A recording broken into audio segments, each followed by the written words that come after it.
at the Senate chamber of Jesus P. Mafnas Memorial Building, and I now call this Fiscal Affairs Emergency Committee meeting to order. At this time, I would like to recognize the staff assisting the committee, and we have Del Camacho and Jonathan Diaz from IT. We have our legal counsel, Joe Bermudez, our senior legislative assistant, Jolene Tagubal, our fiscal analyst, Dave Namapan, our sergeant at arms, Ben Terlahi. And before I may recognize the members of the Senate that are present here this afternoon, I would like to recognize our LA to take roll. Senator Selena R. Bavolta. Senator Carl R. King Neighbors. Senator Karina L. Magofnia. Present. Senator Donald M. Manglonia. Present. Senator Paul A. Manglonia. Present. Senator Dennis C. Mendiola. Here. Mr. Chairman, 5 members are present, 1 member is absent. Thank you, Jolene. With 5 members present, we have the quorum to proceed with today's committee meeting. And joining the committee, we have our Senate President Edith De Leon Guerrero and Senator Jude House-Snyder from the 2nd Senatorial District. Now, members, before we proceed with the agenda, under item 3, we need to vote to determine if an emergency exists pursuant to Rule 3, Section 5B of the Interim Rules of the Senate. According to Rule 3, Section 5, we need to take a vote of 2/3 of all members of the committee to agree that an emergency does exist. And so at this time, I'd like to open the floor to any discussion. If there's recognize the vice chair. No, on the emergency, if an emergency exists. If there's none, recognize Senator Babalta. Thank you, Chairman. Just to let the public know and the members, while there is no disaster emergency per se, the emergency exists because time is of critical essence. With regard to the bill we are about to entertain this afternoon, and this has to do with the retirees 25%. As we all know, Governor issued a letter to the trustee of the settlement fund that absent this appropriation, particularly the one we are addressing on the agenda today, the 25% for the retirees will be suspended by next week, Monday. So that is where the emergency exists. We are trying to deliberate on this bill, and it takes time for the Senate. Even after this committee meeting, the Senate still has to go into session and approve or make further amendments to the bill. And then it has to be handed down to the House, and they have to call for a session. So that is where the emergency exists, is that we are trying to get through this in the least amount of time with proper deliberation and diligence in order to make the deadline to get the 25% for retirees out, hopefully by next week, Monday, in time to make it for their pension pay date. Thank you. Thank you, Senator Babalta. Any other discussion? If not, I will recognize the LA to take roll. Senator Bavolta. Excuse me, Mr. Chairman, I do not recall hearing a motion. My apologies. Yes, can I get a motion to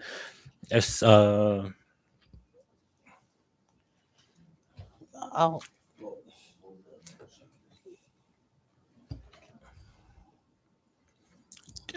can I get a motion to agree that there is an emergency and that we will proceed with today's committee meeting? So moved, Mr. Chair.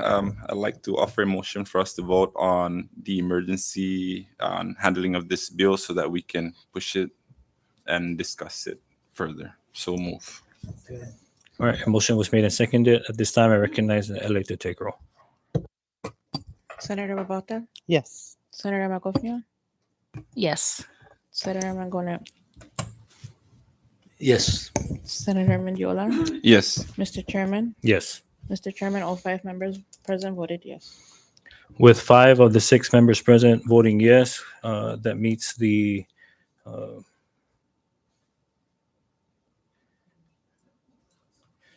it meets the necessary numbers to proceed with today's agenda under the emergency rule. And so with that, we now move on to the next item of the agenda. Can I get a motion for the adoption of today's agenda? Motion was made and seconded. All in favor, say aye. All opposed, say nay. Motion carries. We now move down to public comments. The floor is now open to any member of the public.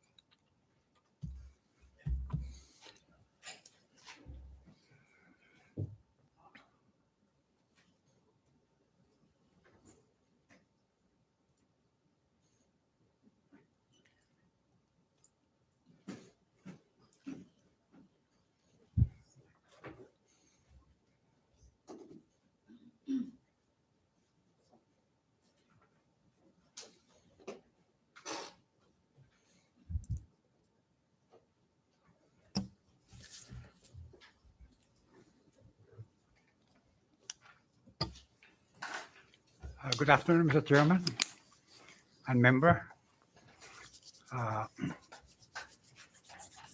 We've been asked to appear before this committee regarding the House Bill 23-104 HD1. It's basically to appropriate the $5.1 million of COC pension dividend payment. We have addressed this matter previously in other legislations. In fact, the legislation that was introduced and passed by the legislature to appropriate $1 million from the CDA funds for the capital improvement project at the NMC. We took some exception to that legislation because the way we structure the so-called CIP funding, this was anchored on the special representative agreement. It was adopted back in 1985. And also the legislation that created the CDA. The purpose of that legislation that created CDA basically was to implement the financial assistance under the covenant that basically relates to capital development, capital improvement projects, and economic development projects. There's 2 components to this. And we were basically mandated by Congress through Interior that we should put together a 7-year financial plan to basically to allocate the so-called federal funding. And federal funding came in 3 components. One is the need for the operational expenditure of the interim government and during the first 7-year operational expenditure of the Commonwealth government. So that's one component there. And also for the transition expenditure.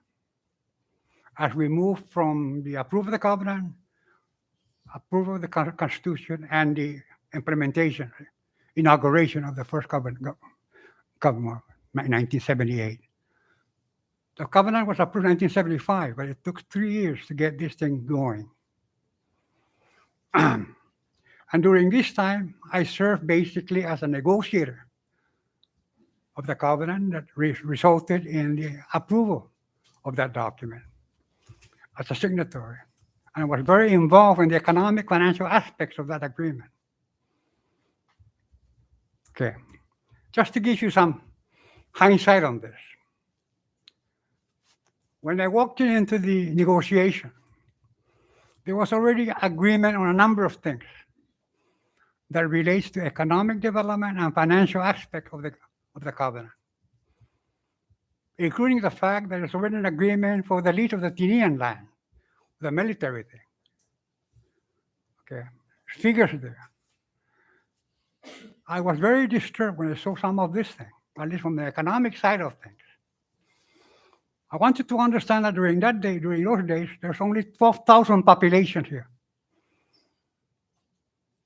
that voted on the covenant. Okay, 12,000, and you're trying to move project economic enterprise requires body, requires people to move, to service, particularly in the area of tourism. So I was very concerned of the so-called applicability of U.S. immigration, applicability of the federal minimum wage, and the applicability of other legislations that constrain economic development. Like, for example, during those days, there was an embargo. There was a shortage of rice in Guam, and also here. And I was inquiring why. What the so-called Jones Act restriction. You cannot move cargo between U.S. port using federal bottom. It has to be a U.S. bottom boat, manned by U.S. sailors.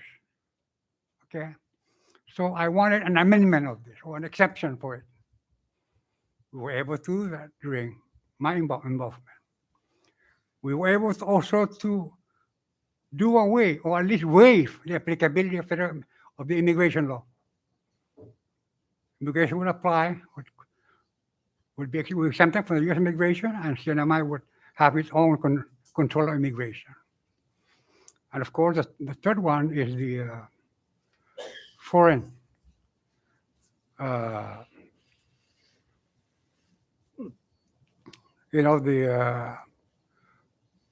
tax. But to make a long story short, the U.S. wanted us to make sure that when we use this money, that we move toward becoming more self-sufficient, and that we will not be relying so heavily on the U.S. to finance the operational cost of the government here, and also for the capital improvement. And we did this for the first 7 years. Also, during the first 7 years, we do not have a situations where before you appropriate money, you have to authorize an appropriation. In the U.S., you cannot appropriate without authorization. Normally it happens 2 years before you come in for an appropriation. And the reasons for that really is because you want to make sure that the state that controls the Congress does not take advantage of the states that are not in control. So it forces all the states to make sure that if you're seeking for federal appropriation, you cannot get that unless you have previously authorized. I wanted to see that also happen here, but no, the legislature refused to amend the statute. So as a result, every year, we have to justify new continuing appropriation and new appropriation without authorization. Okay. The only exception to this in the U.S. is military appropriation, defense. Anytime that the U.S. the federal government needs money for defense, they can come immediately for an appropriation without authorization. Now, from 1978 to 1985, there was a substantial increase in the GDP, gross domestic product here. And the reasons being tourism and also the garment industry. And as a result of this, there's also pressure for CIP projects, sewer, the whole shebang, because we see a population jump from 12,000 to as high as 70,000. A substantial population is non-resident, non-local. And we were able to do this thing because of the exemption that we have on immigration and labor. Okay. In fact, at one time, I recall late Governor Faylan, he was in Washington, said, listen, I do not need federal money. We have sufficient amount of money out there. And I was there in the administration when this thing was happening. The only reservations I had was that what we should have done really is make sure that we protect these rights, this tool in our investment package, so that the federal government will not take this away from us. They make the immigration applicable. They make the minimum wage applicable by giving us certain times to meet the federal minimum wage.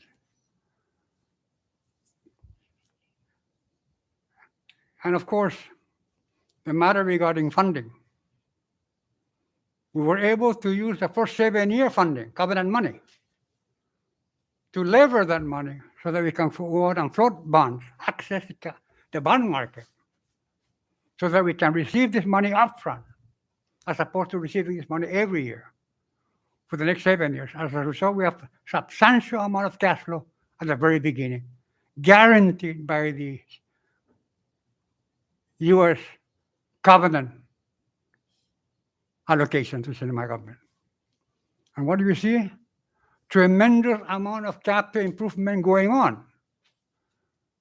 And in addition to this, we were able to also set up a reserve, a trust fund, which is basically what we're talking about here. A trust fund to handle economic development activities.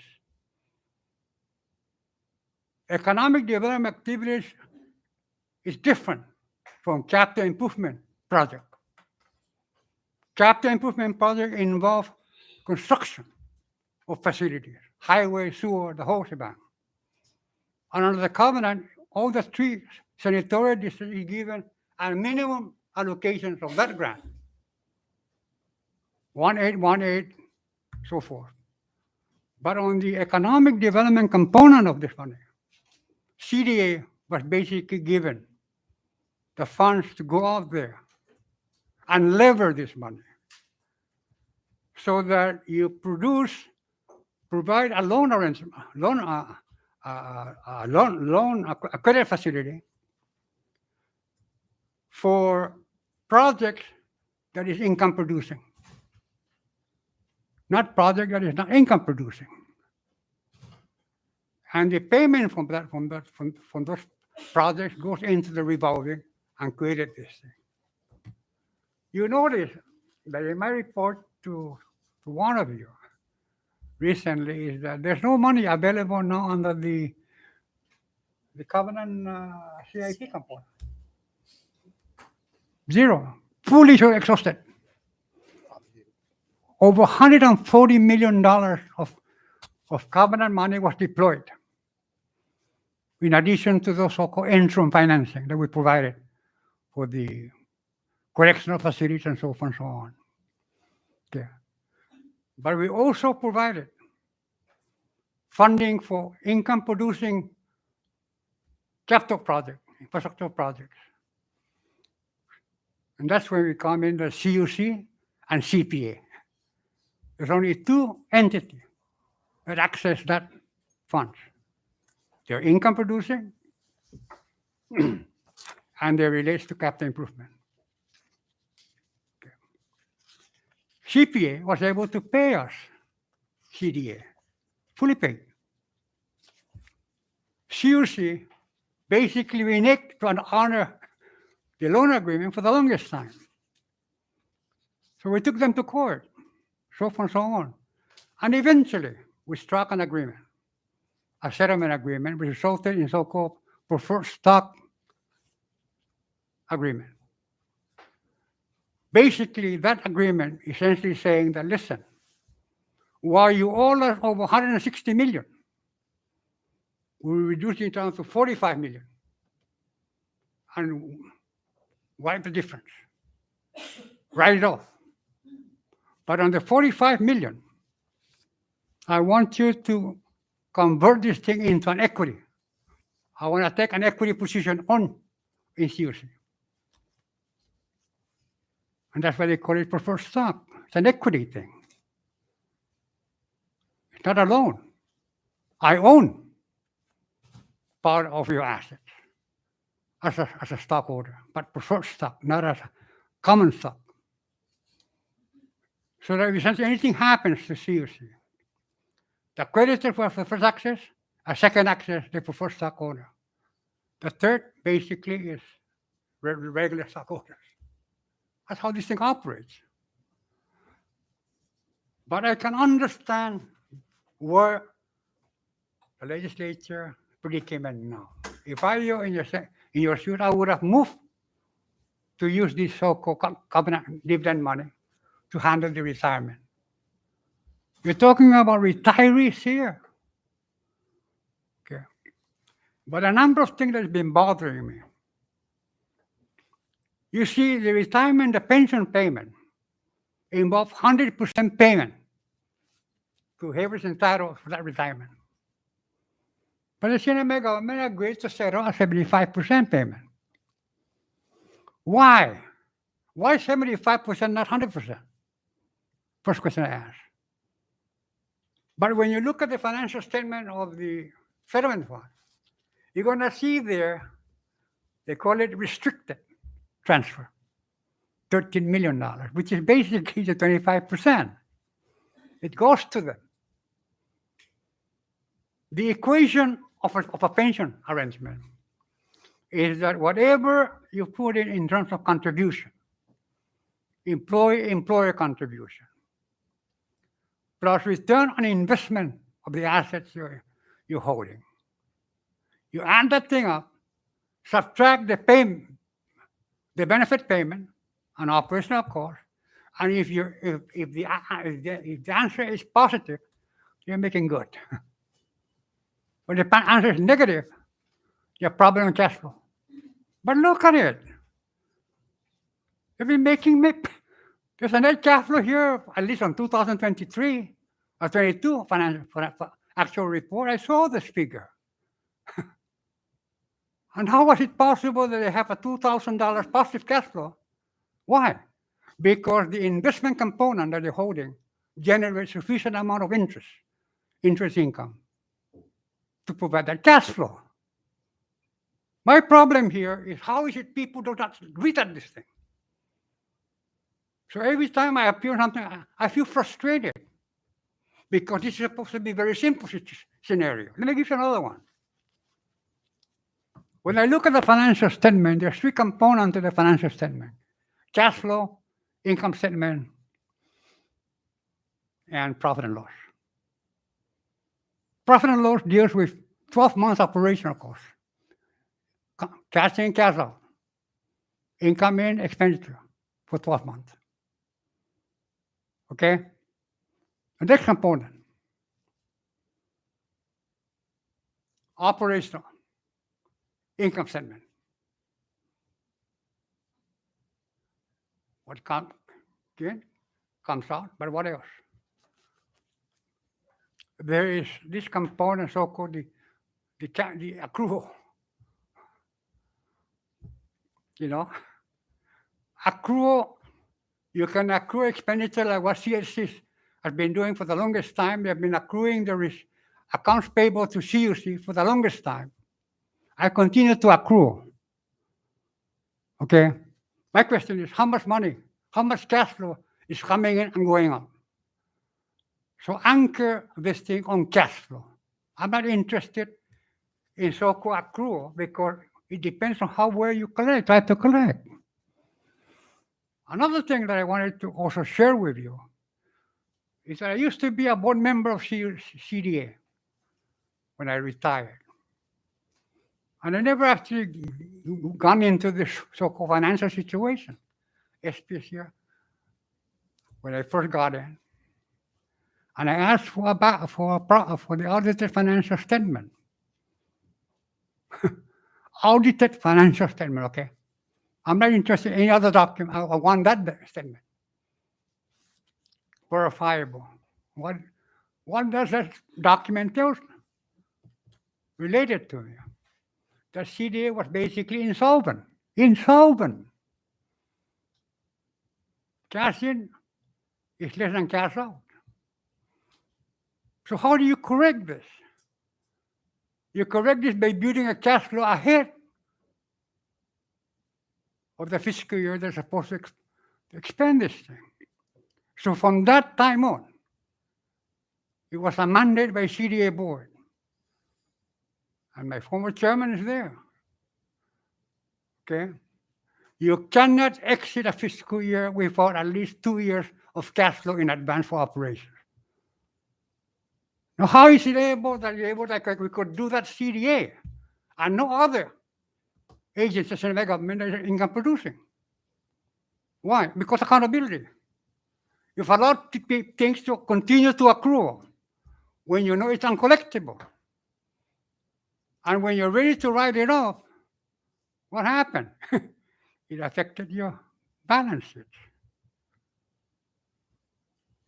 So, Mr. Chairman, I am fully behind the emergency intent of this thing for the so-called covenant.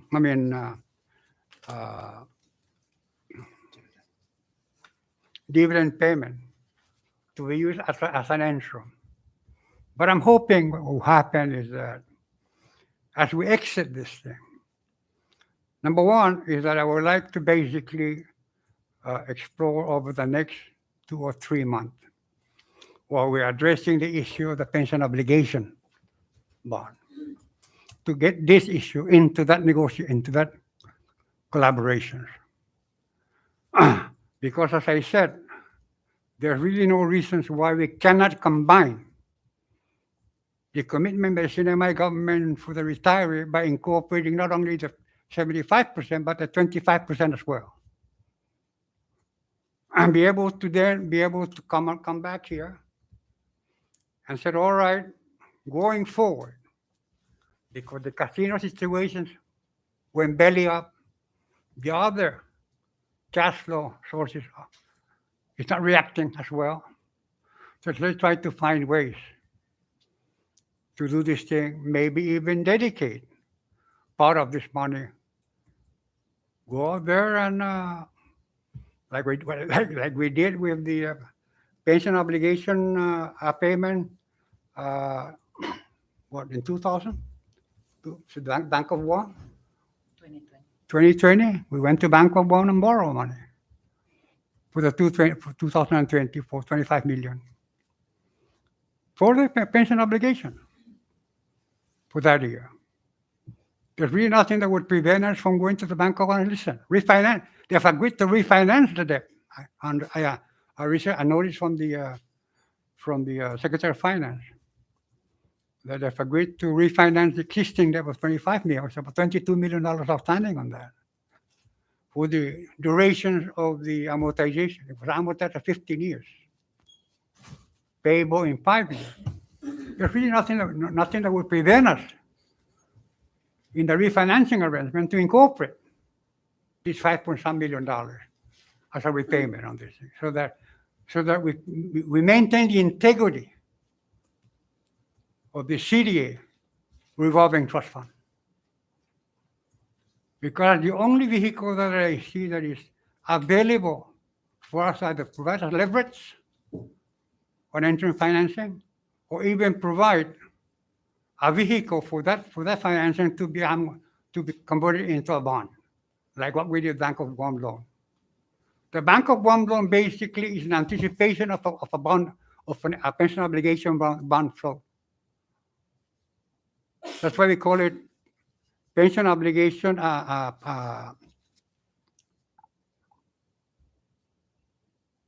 POB. Advance. It's a note. It's an anticipation note.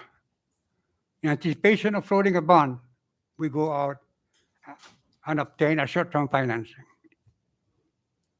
But I'll tell you what, this thing about the 25% is a big problem going forward, unless you see some major improvement in the cash flow.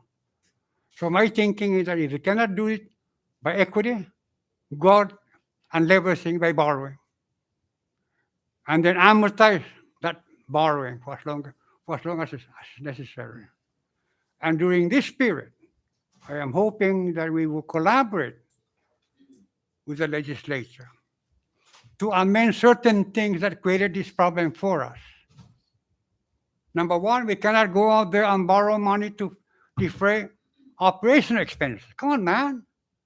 Deficit financing, Guam is doing for the longest time. But we created, this is our own making. We conditioned that on ourselves. We imposed it upon ourselves, not knowing the implication of what we did. I see the implication of what we did by actually look at figures. Okay? As I said, how is it possible that the settlement fund financial statement is telling me it's a positive cash flow? And where do they get that positive cash flow? It's from the investment return on their assets. Because the return they're getting of that is higher than what they otherwise pay under the bond rate. So even if the bond were taxable, you get a break. So I always look at cash flow, as I said. I'm not interested in deferral. Deferral depends on how well you try to execute your job. If you're not prepared to go down follow up on collection, then you're going to continue to see that figure increasing. And for that figure to continue to increase, it creates more problems if you cannot convert that into some kind of a credit arrangement.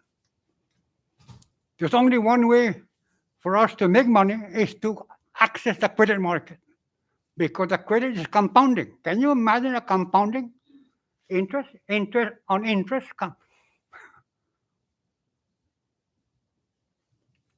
So, Mr. Chairman, I say a lot, but from my perspective is that whatever it takes in terms of legislation to make sure that the pension, the 25% pension, receive their payment on the conditions that we all commit ourselves to get back and address this thing over the next 3 or 4 months, or at least before the end of the fiscal year, so that we have some kind of a permanent solution to this, or at least a solution that is workable. I wanted to ask whether... Thank you. Before we proceed, we are technically still under public comment, so if you can just state your name for the record. Oh, yes, my name is Manuel A. Sablan, And and before, I'm the Executive Director of CIDA. thank you, Director Sablan. And before we open the floor for questions, I'd like to offer the floor to any other member of your team if they would like to make any comments today. Dave?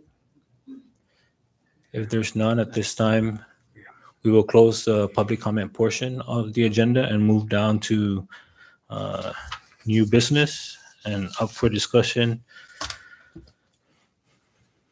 Members, we have House Bill 23-104 HD1, which is to appropriate $5,236,000 of the dividends collected by the Commonwealth Economic Development Authority, or CEDA, from the Commonwealth Utilities Corporation for the 25% retirees pension for all retirees of the Commonwealth of the Northern Mariana Islands.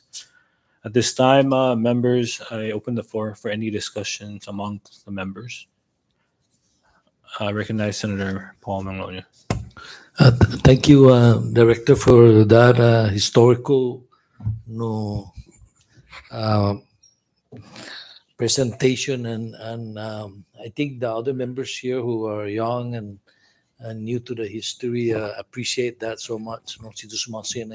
We need to do more presentation, but just to move on the discussion this afternoon, Mr. Chairman, Mr. Director, one of the question member Kiki Kuprindi is the source of the $5.8 million, no? Siya elaborate ginenmano este na salapi explain talo no didi ginenmano este. But sorry, one more thing, Director, can you just introduce the members of your team? And then you may proceed with responding to that question. To my right, SP Borra, Executive Assistant for the Board. And to the right is Dave Guerrero, Economic Development Manager, who heads the new Department of CDA, pursuant to the most recent amendment of the statute, making CDA basically the driver of economic development. And to my left is our new comptroller, Derek Kasamoto. He has a tremendous background in terms of financial management and accounting. Thank you. You may proceed to answer Senator Paul's question. Come again, Sandra. Basically, the bill, the legislation talks about ST 5.2 per AG 25%. Can you just explain to the members what is the source of that funding? The source of that funding basically is anchored on the preferred stock agreement, settlement, the settlement agreement. Now, under the settlement agreement, as I said, all the obligations, payables, obligations of CUC to CDA, under the various loans from CDA, we take away, we write off. The total obligations is around 116 million. So we wrote off that to a net of 45 million. And the $45 million basically is a conversion. We have all agreed, we agreed to the settlement, we write it off, you sign off on the settlement agreement, give me the stock, and that's the end of it. So just so we understand further, so basically it's at the end of the year, CUC makes profit or what, and then based on that you give a dividend back on the 40 on their equity share. No, preferred stock is based on a figure, the value of that stock. Okay, so say every year is the same amount, maybe it goes down a little bit because as you proceed, the 45 kind of like becomes lower and lower. No. $45 million is basically the price of that stock. Okay. Okay, and it never changed. And for that price, you pay me 2% every year. 2% of the 45 million. 45 million. Every year until Every when? year until you buy me off. Oh, okay, that's good. So then the next question is where did this come from? That 2% that they give to CDA from CUC for that equity conversion, where did that come from? There's money source there, revenue source that goes to the Saipan delegation. No. I'm sorry. No, the one of the sources that the CUC tapped to make that payment is the payment that they were owed by PSS. So PSS, CDA received an assignment of that payment. But the bottom line basically is that whatever they owe us on 2% every year, 2% multiplied by 45 million, it's around 1.08 million a year. So that thing comes to us every year. But remember, there's also some deferred payment on that dividend payment. Okay, so cumulatively, as of last month, it's about $5 million. So this dividend payment annually, it accumulates at CDA, right? Yeah. And so it should already be more than 10 million or more. It's around. Remember, the $5 million is net of what we provided advance to the governor under the emergency. We loaned them, advanced them $6 million under the emergency declaration. In the past. Yeah, for year 2020 for the COVID-19. And before that, other. No, So 6 million plus the 5 million is about $12 million altogether that we've collected from. Also, so it never was the situation did like money were appropriated by Saipan delegation, right? Never No, from this account. no. And that those that the other delegations appropriate are actually explain those transfer of local funds, so-called local funds that each delegation appropriate. That's separate from this, right? And what are those? Explain that source, please. Yeah. The one that the delegation,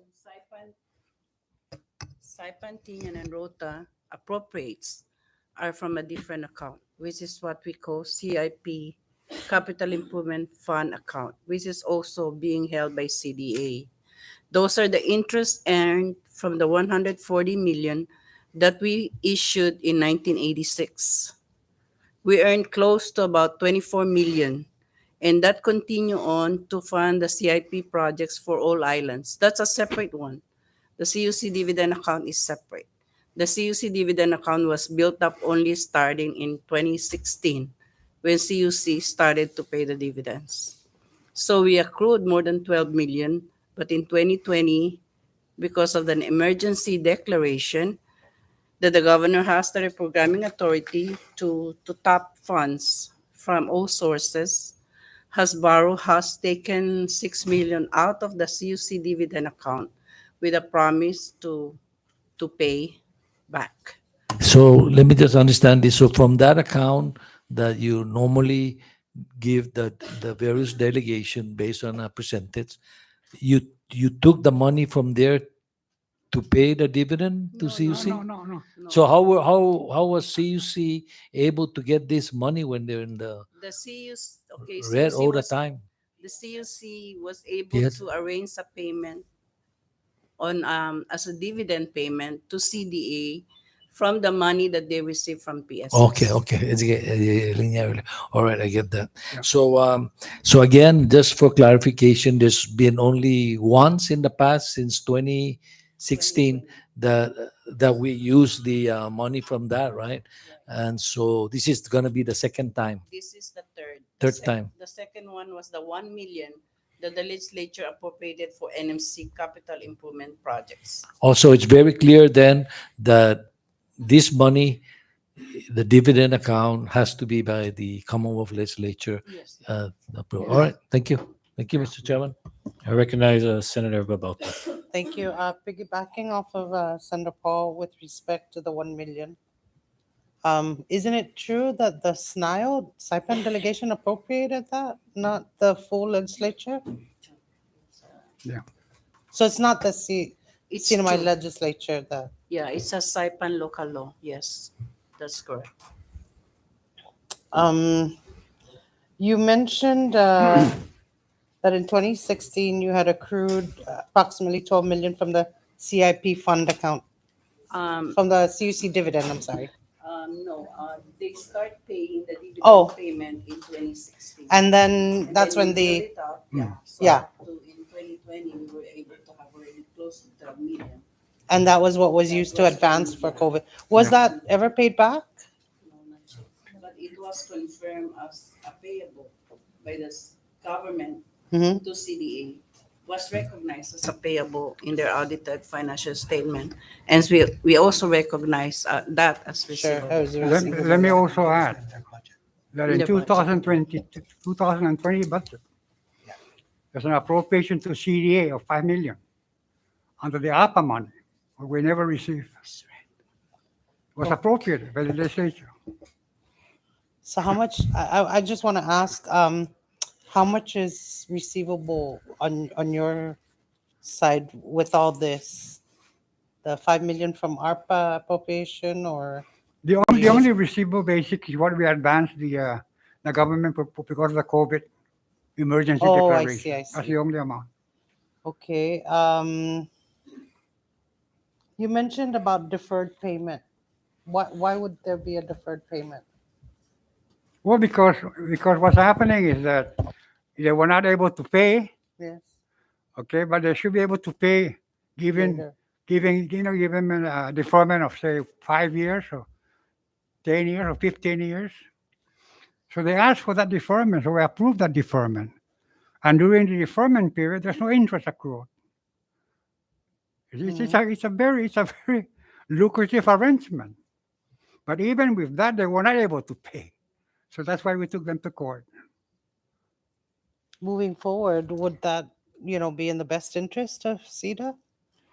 On These what? deferred payment arrangements? Dep- Even depe- though depending, interest accrues, Yeah, you're not depending, getting. yeah, depending. For example, now, if you appropriate, if you provide funding for CIP, it takes the CIP to be constructed and fully operational, start really generating income. In situations like that, you normally wanted to defer payment on that borrowing until it's generating income. You see, but as I said, the only entity that gives CDA basically a problem from their borrowing is CUC.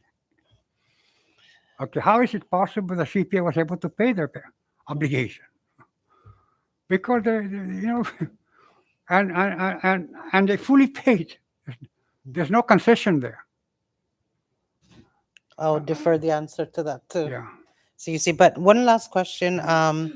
Isn't it true that the 116 million, the accrued amount that CUC borrowed over the years, I've read through your MOA, MOU. Isn't it true that the amounts that CUC borrowed were for Saipan projects, namely the power plant here in Puerto Rico, to your knowledge? No, What did CUC ask to borrow that money for? the only requirement for an agent to be able to borrow under the so-called trust fund, Mhm. okay, is for income-producing CIP projects, regardless of where it is. But under Regardless of what the project is, as long Right. as it's an income generating agency. Precisely. But for the capital improvement allocation, it has to be by island. And that's a specific allocation. So of the And that's covenant, a separate funding account, right? yeah, what CIP happened fund there, account. the so-called 7-year allocation for capital improvement, I mean the 702 money, Yes. on the 702V, there's two components there. Capital improvement projects and capital development or economic development projects. Now, and that 80% of that money is the capital improvement projects Okay. by island. And every island has its minimum. Okay, and it cannot be appropriated by the senatorial delegation of that district. But on the 20%, which is the economic development component of that assistance, that has been appropriated to CDA for economic development activity, which requires that activity be income producing, revenue producing, and CIP related. To your knowledge, what is the limits for the other senatorial district? You mentioned there's a limit for 702? Yeah, they determine the allocation is there. It's up to the delegations to appropriate whatever amount within that figure. And some of them, for example, are reappropriating it because they're able to use that money. You see, but in certain senatorial delegations, they're fully exhausted. So it's not an 80-10-10 No. appropriation. No. To your knowledge, have the other municipalities ever tapped into that funding for CIP? Yeah, but, We will check further on that, but my recollection is that the 5.5, my recollection is that it's all for Saipan. But we will check Yes. further on that. So on my list, we have the 30 million.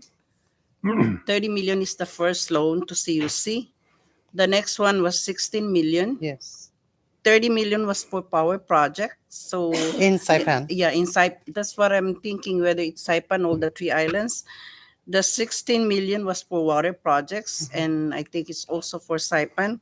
The 5.5 is for additional power projects in Saipan. That I'm very sure for Saipan.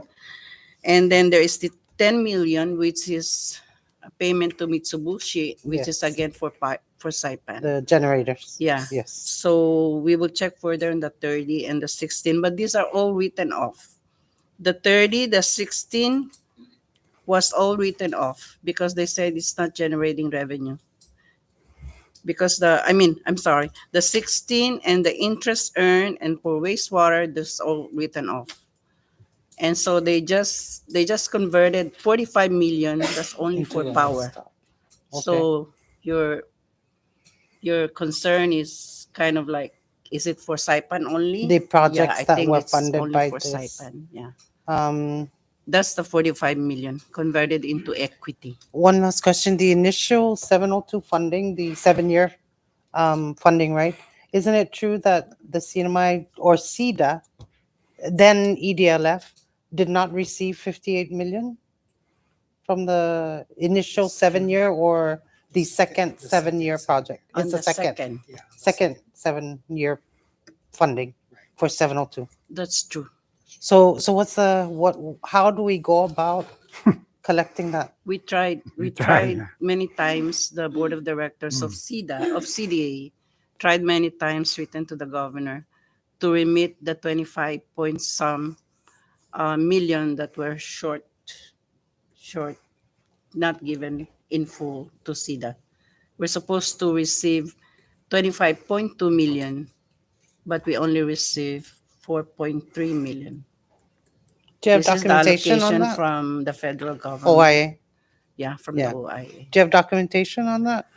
I only have resolution of the CDA board to the governor to remit the 25, the 20, the difference of the 21 25.2. point. Yeah.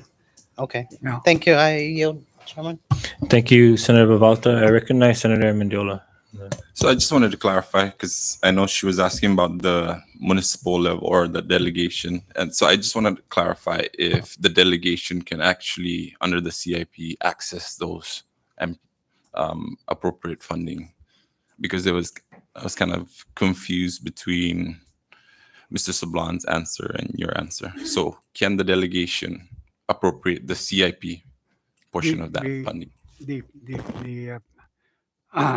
pension fund, the dividend money is not by senatorial. It's for CNMI. So if you have a project in Tinian, income producing, can come in and borrow money, but it's not necessary for Tinian only. The only requirement that it has to be income producing CIP related. You see, because otherwise that would fall under the 80% of the 702 money. The only money under the covenant that is allocated by senatorial district is the 80% of that money, of the 702B. But the 20% of that is not allocated by district. It's by CDA.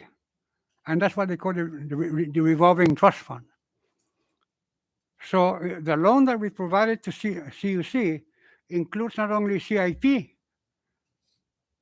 specific district, but also money that was paid from the revolving fund, like Esty was saying. So any money that we collected under the revolving fund is available for any income producing project by any agency, regardless of the location. So basically it's not allocated specifically for the senatorial district of Saipan. That money is still available for Tilan and Rota. But it's not allocated for Tilan and Rota. But you're entitled, you have the privilege of borrowing again, for that purpose. Thank you. Understand. Appreciate that. You for now. Thank you. Sorry, Senate President. We'll have the Vice Chair and then Senate President. Thank you, Chairman. Thank you, Mr. Sablan, for the historical information. As Senator Manglonia, some of us are new and are just now, learning and following the what had transpired since then. So, in listening to the discussion, let's go back to the the close to $12 million, right, in dividends collected from CUC. So how much does CEDA receive from CUC on an annual basis? Yes, thank you, Senator. So CUC, based on the settlement agreement, receives CDA receives $1,080,000 a year. $1,080,000. And that began in 2016. Yes. Well, the preferred stock agreement was passed. The preferred stock was issued the beginning of FY10, and that's where the 3 years of deferred dividend payments came about. So then CUC was required to begin making payments in fiscal 13, which they failed to do all the way through fiscal 16, which led to the settlement agreement. Got it. So they really started paying in 2016. Yes. And from 2016 through 2020, CEDA was able to collect close to $12 million. Is that correct? Approximately, yes. Yes. And so at $1,080,000 a year, right? And in 4 years, that's $4 million. Where did the additional close to $8 million come from? They paid the settlement agreement amount, which was identified at 4.32 million, and but at the same time that they were paying that outstanding amount of 4.32 million at the beginning of the settlement agreement, they were also obligated for the dividend payments every year. Got it. So it's a combination of those outstanding payments, the deferred payments, Plus plus the the- current bills. So that's okay. So then in 2020, there were funds available for almost $12 million. The government borrowed about $6 million. And to date, the government has not paid yet. What recourses has CEDA taken to try and collect on the $6 million? I mean, it's 2024. The loan was 2020. I mean, look at the financial situation. I mean, but that's a financial obligation that is mandated, that the CNMI government has to pay back. So what, 4 years of non-payment? Any other business or individual that has not paid back a loan that they have taken, there's serious repercussions.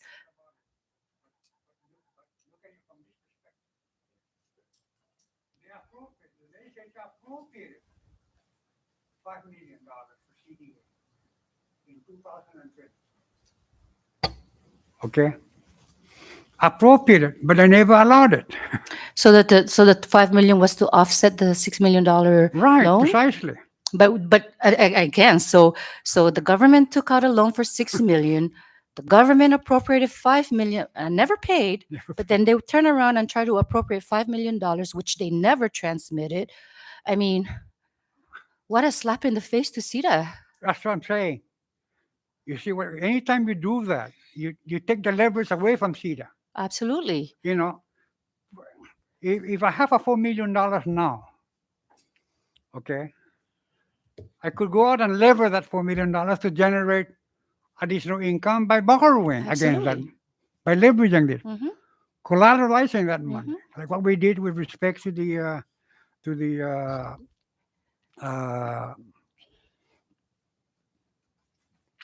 we financed the correctional facility. I mean, so I mean, what is CEDA doing to try and recover that money back? I mean, I understand that the government has many the only recourse obligations. is to sue the city. I mean, When will the government ever learn? you will never learn.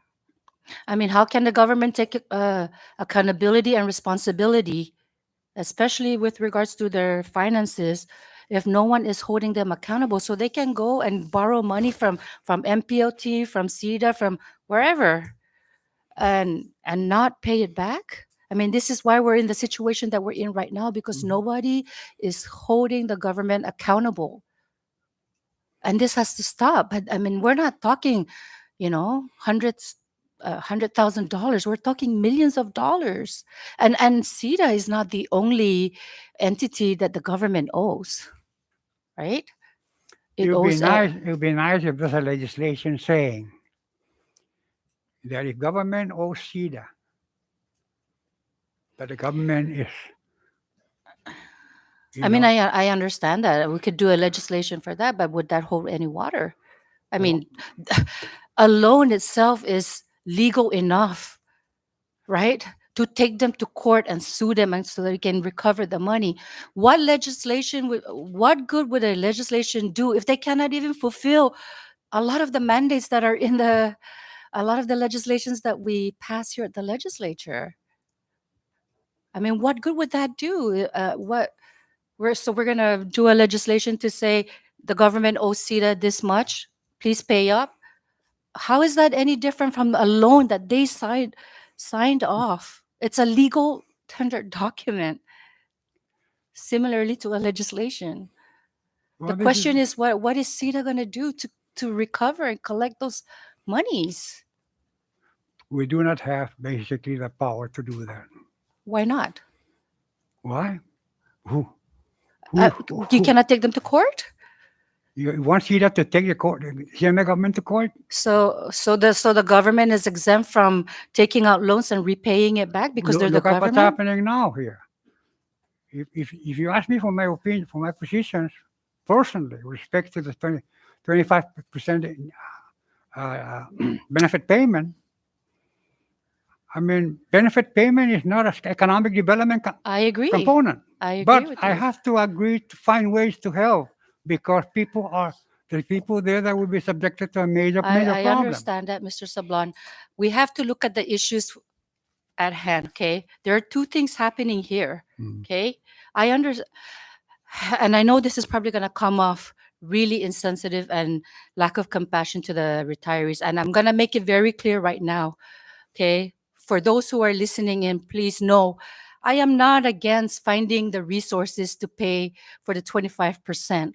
Okay, that is not the issue here. The issue here is the mechanism that is being used to find that funds to pay for it.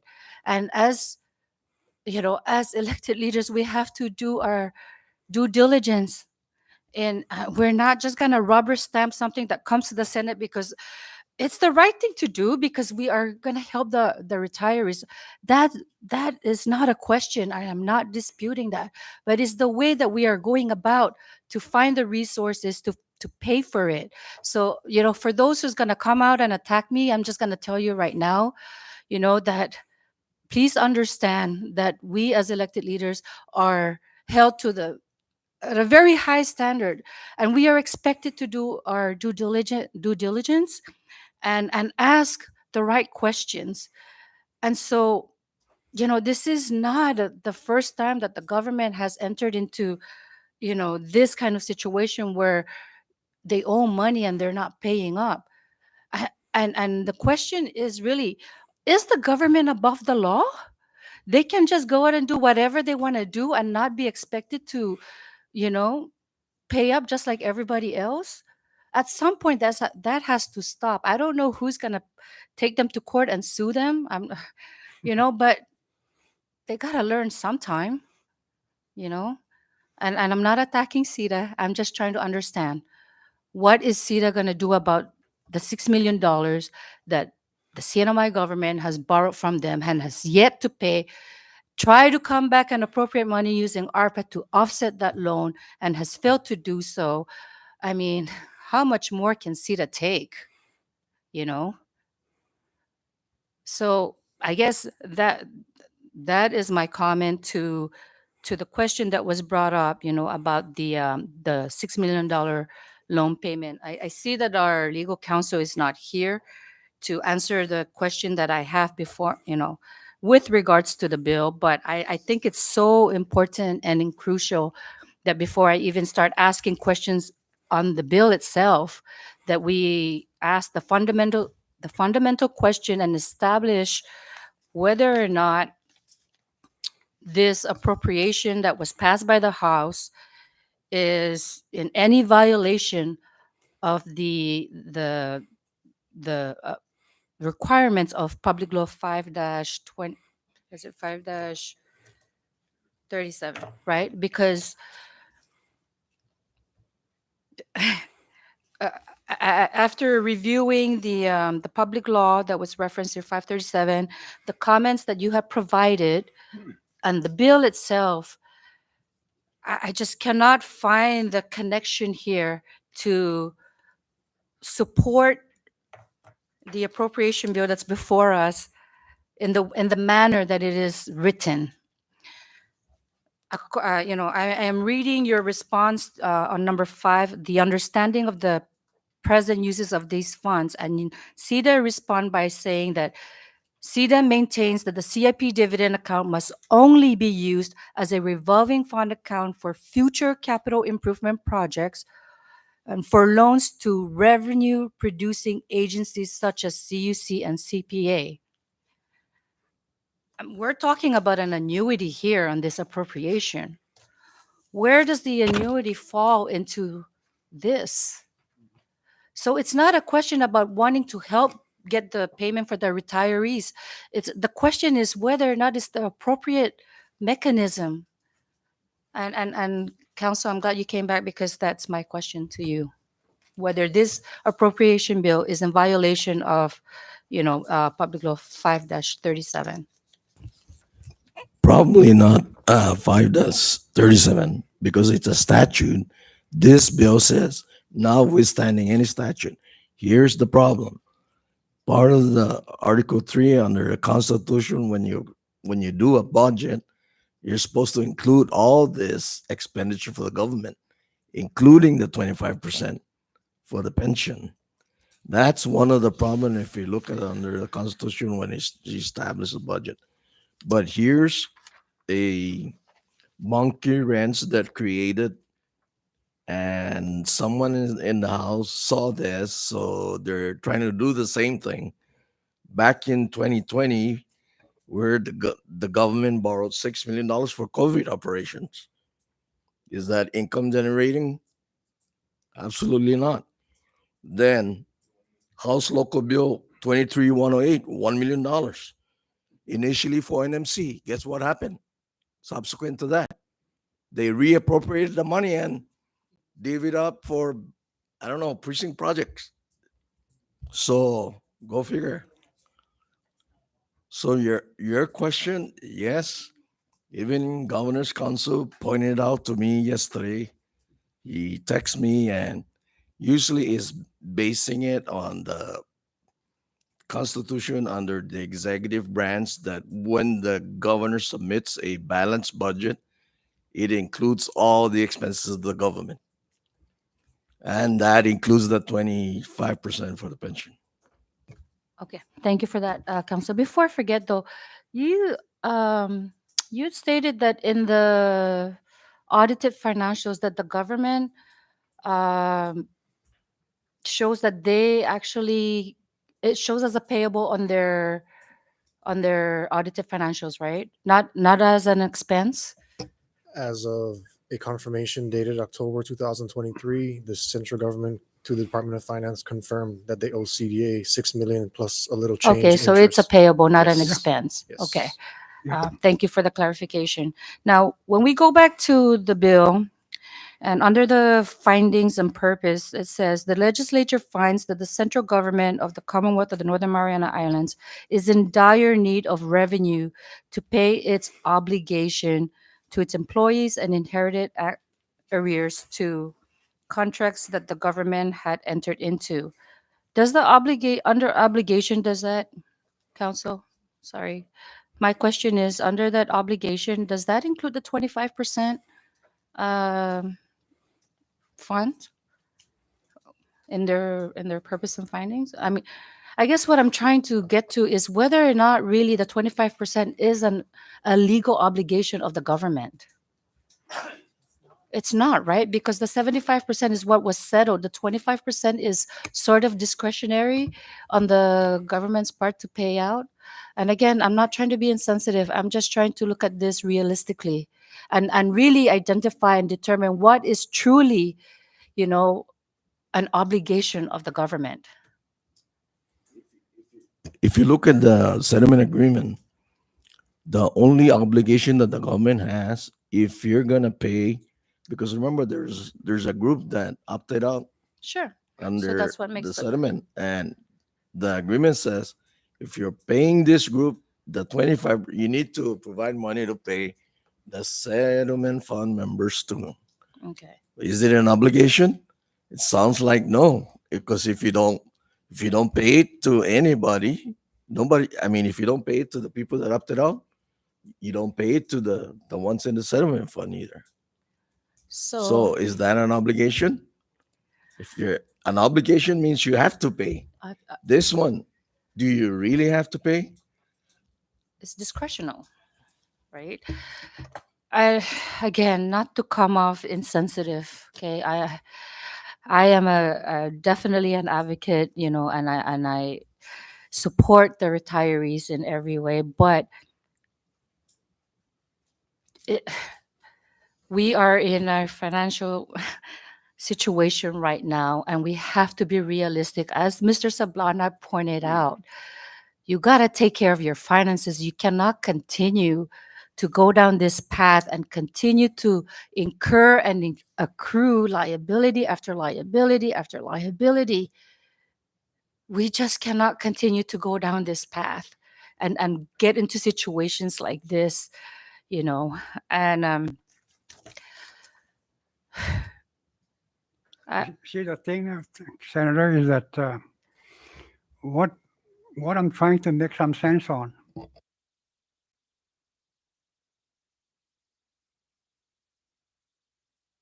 The settlement fund financial. Okay. It strikes me that with the minimum annual payment that we committed on the settlement agreement, with that payment coming in every year, now it's around $32 million or $34 million going forward, $2 million a year reduction. That payment comes in. Other contribution comes in. Return on investment gain, $6 million for that year was the return. Less benefit payment 75% and operational expenses. When you add those together, it's a positive cash flow of $2 million. So that tells me that, and also, when you look at the financial, it shows there $13 million of so-called restricted amount. That is 25% payment that they disburse. They disburse checks not only for the 75%, but also for the 25%. The 25% comes from the CNMI appropriation every year. All right? So what gets me is that when you're looking at this, it tells me that it is very valuable. It is for the CNMI government to take a look at this figure and say, listen, for the next 3 years until we find a way, get ourselves out of this so-called constraint, so on, is that go out and maybe enter into a revised loan with the Bank of Guam, anticipation note thing, for the 100% component. So that when you finally agree to restructure the so-called debt, is that going forward is 100% payment as opposed to 75. The Senate government is not responsible for 25%, but I'll tell you what, there's a retiree there that will be exposed to that problem, which is not their making. You see, otherwise, why make the contribution? My problem is that we gotta have to sit down and look at this thing in terms of, as I said, look at the cash flow situations here. How is it that you're able to have a positive cash flow from the retirement perspective of $2 million when you're only contributing 75%? The only reasons why you're able to show that $2 million because you add on that 25% contribution was not part of the settlement agreement. So rather than argue on this thing, we know that there's going to be people affected. Right now, Retiree will be affected. Employees already taking a crunch on their payroll thing, plus all kinds of other stuff. And these are all cash flow problems. Now, if the problem is cash flow, then use whatever leverage you have on borrowing because you cannot answer this problem by equity. You don't have the equity. You don't have the damn asset for you to lever this thing. But I'll tell you what, you can lever it by accessing the credit. For example, I could go to the bank of one and say, listen, the legislature is asking me to appropriate $5.some million from this. Now, why can't you provide a loan? The same amount, okay? And I will secure that loan by assigning this to you. So that loan becomes then part of the total loan commitment that the Bank of Guam is making to the Sinaloa government pursuant to the settlement agreement. Why is it so difficult to do that? The other thing also is that I always say this. If I have $100,000 in my TCD, and I'm going to borrow money against it, are you going to charge me 8%? You charge me the carrying charge, the spread, 2%. Why are they charging me 8%? You charge me 8% if, in fact, my money there, if there's no carrying compensating balance there, I want to know how much is the compensating balance on average every day. Because that would be the base. The base would be that you should apply to borrow against your own money. Are we doing it? No. Why? You better get people to understand this thing because we are conditioned to think about accrual. You don't survive on accrual, you survive on cash flow. So I always say this. There's a way to handle this thing. You see, and the vehicle really is a retirement settlement fund. Because if we pump in money into that thing, they go out and reinvest that money, it generates higher return than what it cost me to float that bond. And it's compounding. It's increasing like hell. No, really. I say my piece. Thank you, Mr. Sablan. Just another one, Chair. So on page 2, line 7, it talks about the intent of the legislature. And I just want clarification from council if possible. Is this a loan? Because it talks about repayment. It sounds like a loan, but there's nothing in the text of the law that says you shall pay this amount at this interest. Exactly. So for a that's what I'm certain trying to period of time. clarify because I think we need to, get some clarification on that. And if it is a loan, how would the loan be, what are the payment terms, right? And from whom? Is it just the Saipan, Tinian, Rhoda? Like these are the questions that we need, answers to. I think there are some amendments that will be proposed after discussion, which could address some of the questions you Okay. have. And is the Vice Chair. 5.2 for to cover the remainder of the fiscal year? No. So this is just for what, 1 month? It's up until I believe August. So what happens in August when this is a Band-Aid approach. So we're going to take out $5.2 million. And then when August comes, which is just around the corner, we're going to be scrambling for money again. And why is this coming at why is this so last minute? At what point did finance or the administration figure out that they were not going to be able to carry on with the 25% payment? Now this is an emergency. I mean, didn't they see this coming like 2-3 months ago? Why is it an emergency now? Sorry, I'm just throwing that out there, but I think we need to get a little bit more clarification, and we really need to start being proactive and start really doing some realistic projections, so that we can realistically tackle what we have in front of us with the realistic money that we have, because we cannot keep playing around with pretend money or whatever they think the projections are. They really need to look at the projections and maybe um, support it with real analysis and not just hypotheticals, because this is just not fair to us. It's not fair to the retirees, and we just need to do better. We need to do better, and we need to be a little bit more responsible and accountable in how we account for things. That's all I have, Chair. Thank you. I yield my time. Thank you, Vice Chair. I recognize Senate President. Thank you, Chair. Thank you, Mr. Sablan and your team for joining us this afternoon. I really appreciate everything that you have said, and definitely enjoyed the history lesson. It's always very important. There's a lot of things that you have mentioned that is very important and critical.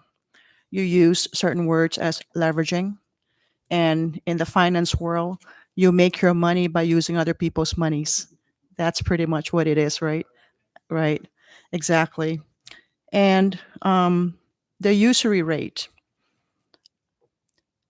I've expressed this concern with the administration that we are a major client of the financial institutions within the Commonwealth, and that we deposit our monies. And what happens is the bank goes out. And like you said, they charge a higher interest rate based on its clients' customer, monies to also generate their income. And that we should leverage with respect to our relationship with the financial institution with our deposits, so that we could see whether we can get this money going and fund for the retirees' pension that's coming up in the next payroll. I have questions. I understand CUC pays you the dividends from the preferred stocks. When does CUC declare its dividends? Is it on a calendar year, a fiscal year basis? And are you waiting right now for another distribution of dividends? Distributions every quarter. In the where? Every quarter. Every quarter? Yes. Okay.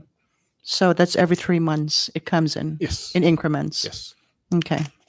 And so now we are in quarter of the calendar year or fiscal year? Fiscal year.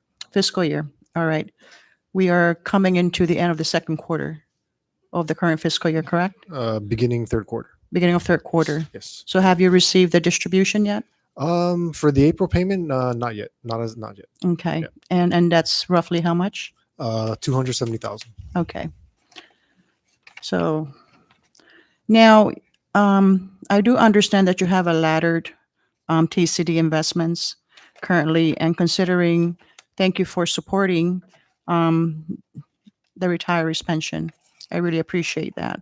But we are also concerned about the timeliness of the liquidation of the instruments in the market. That is, it just doesn't happen overnight. And I do appreciate the fact that, as all of us do, it's such a last minute introduction of legislation. From the get-go, since 2023, the narrative was there's no money and that the retirees' pension might be affected. And not just last week, that letter was sent to Joyce Tang that potentially the 25% will not be paid out. And here we are in this chamber trying to address the issue. And the bigger question is, because they're trying to tap into the dividends that you currently have invested in the market in a laddered TCD arrangement, how quick will these instruments be liquidated if we were to engage in this legislation today and agree to pass it, and I call an emergency session or a special session at the Senate?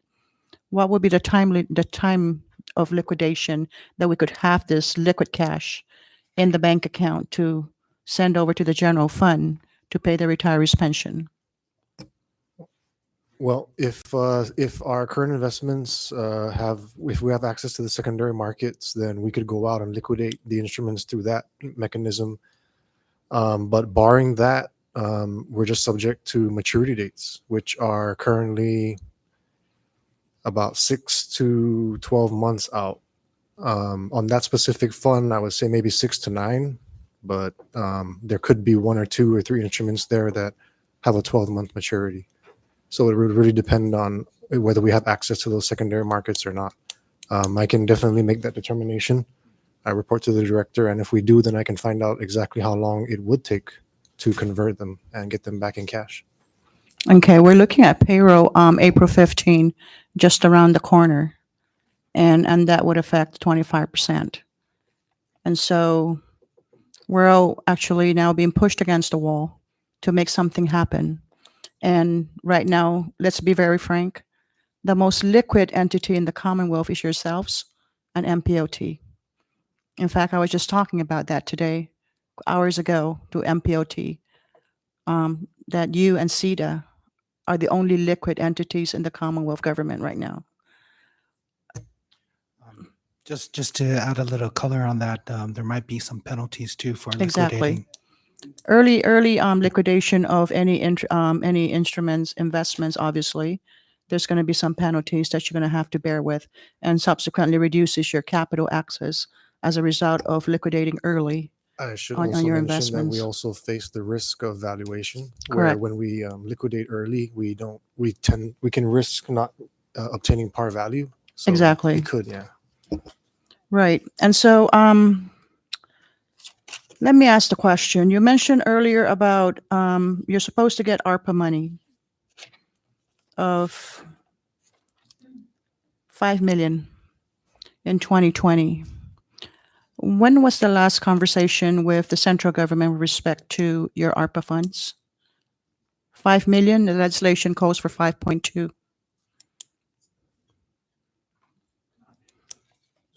Just to clarify, I believe the appropriation was made in the FY22 Budget Act, FY 2022. Okay, so that's not an ARPA fund, it's an appropriation.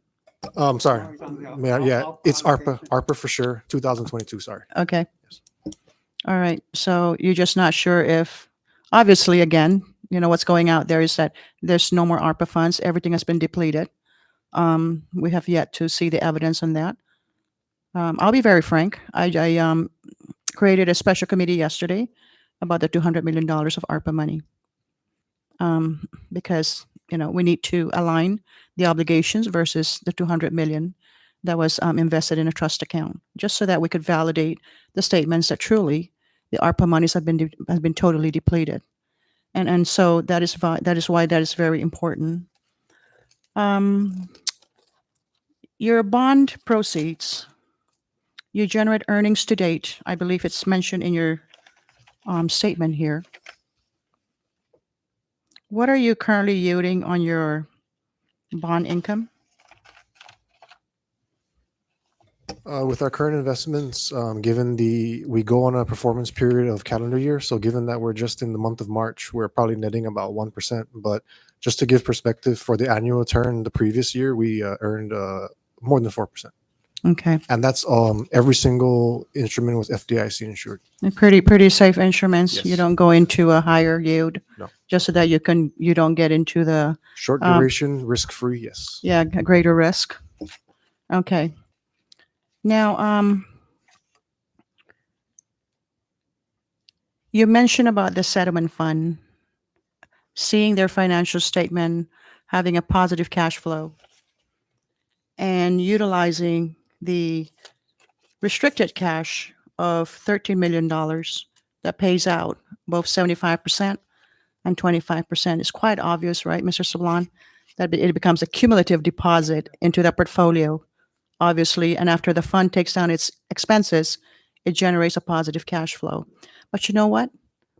I often wonder how many times have they outperformed the index and what is their benchmark? Because I bet you they're probably getting a great alpha, right? And likely so. I wonder now, why is it that we can't go in there and sit down with the settlement fund and say, listen, I'm sure you could pay the $5.2 million tomorrow while we address all these other issues, because liquidity right now is very weak. Exactly. That's what I'm saying. Not just the cash flow, but the return on investment on that portfolio It's very interesting to measure that against the index or whatever benchmark they're going after. I am certain that that portfolio is outperforming their benchmark. And so that's our leverage. And thank you for looking at that. I haven't had the time to do that yet, but I've been wanting to do it on a different timeline. We are at this point, though. It's two things in the way we're talking right now, as far as I'm concerned. Have a very bold conversation with the settlement fund. And secondly, to explore the secondary market, if you could go out, and how soon can you access that capital by leveraging your current resources, because you can't just liquidate tomorrow. And so I think that would be our best options right now. My thinking, President, there's nothing really that would prevent us to approach the Bank of Guam Right. and refunding the 25 mil. And in that refunding, add on the 25%, at least for the immediate relief. And thank you, Mr. Sablan, because that's the reason why I'm adamant about the usury rate. That's the reason why this just recent conversation when the governor called for an emergency meeting with the leadership of both houses. And I mentioned that in the meeting. And he specifically said in that meeting that that is what is in his toolbox that he's going to use with the bank. And I told him, do it, use it. That's your leverage. You are a big client, meaning the government. I think they bank also with, if I'm not mistaken, First Hawaiian Bank. But I think most of the government deposits are in Bank of Guam. We could walk into that door right now and sit down with the bank and say, we can do this. We can have $5.2 million tomorrow if you want to keep us as a client. Precisely. That's how you do business. Thank you, Mr. Chairman. Thank you, Senator President. Any other members? So recognize Senator Paul Maloney. Thank you, Chairman. I just want to go back to what the legal counsel earlier mentioned about the $1 million passed by House Local Law 23108. Because now it seems like I'm getting comforting information. Earlier, I asked the question whether appropriation of this CUC dividend money has to be made by the Commonwealth Legislature, and I heard him saying that 1 million was appropriated from this account by the Saipan delegation. Is that correct? Yeah, the Saipan delegation appropriated 1 million from the dividend account, From the what? from the dividend. This is CUC dividend. Right. But you just mentioned earlier that it has to be appropriated by the CNMI legislature. No, it's by, if that project involves income producing, revenue producing. The AG came back and opined, but it doesn't have to be revenue producing. It could be non-revenue producing, but it has to be a CIP related. Yeah, but no, but the question I have is who appropriates the funding? Saipan delegation. But we just heard that it's has to be a Commonwealth law. The whole legislature. Oh, not the, it wasn't the whole legislature. It was Saipan senatorial delegation that appropriated that. So that's not this funding then. So isn't that illegal then? No, because at least from our perspective, okay, that appropriation is to an entity that is not income producing but involving CIP. So if I come to you tomorrow and I have a income producing project, I can come to you and I ask the Rota delegation appropriate 6 million No, it tomorrow. doesn't have to, no.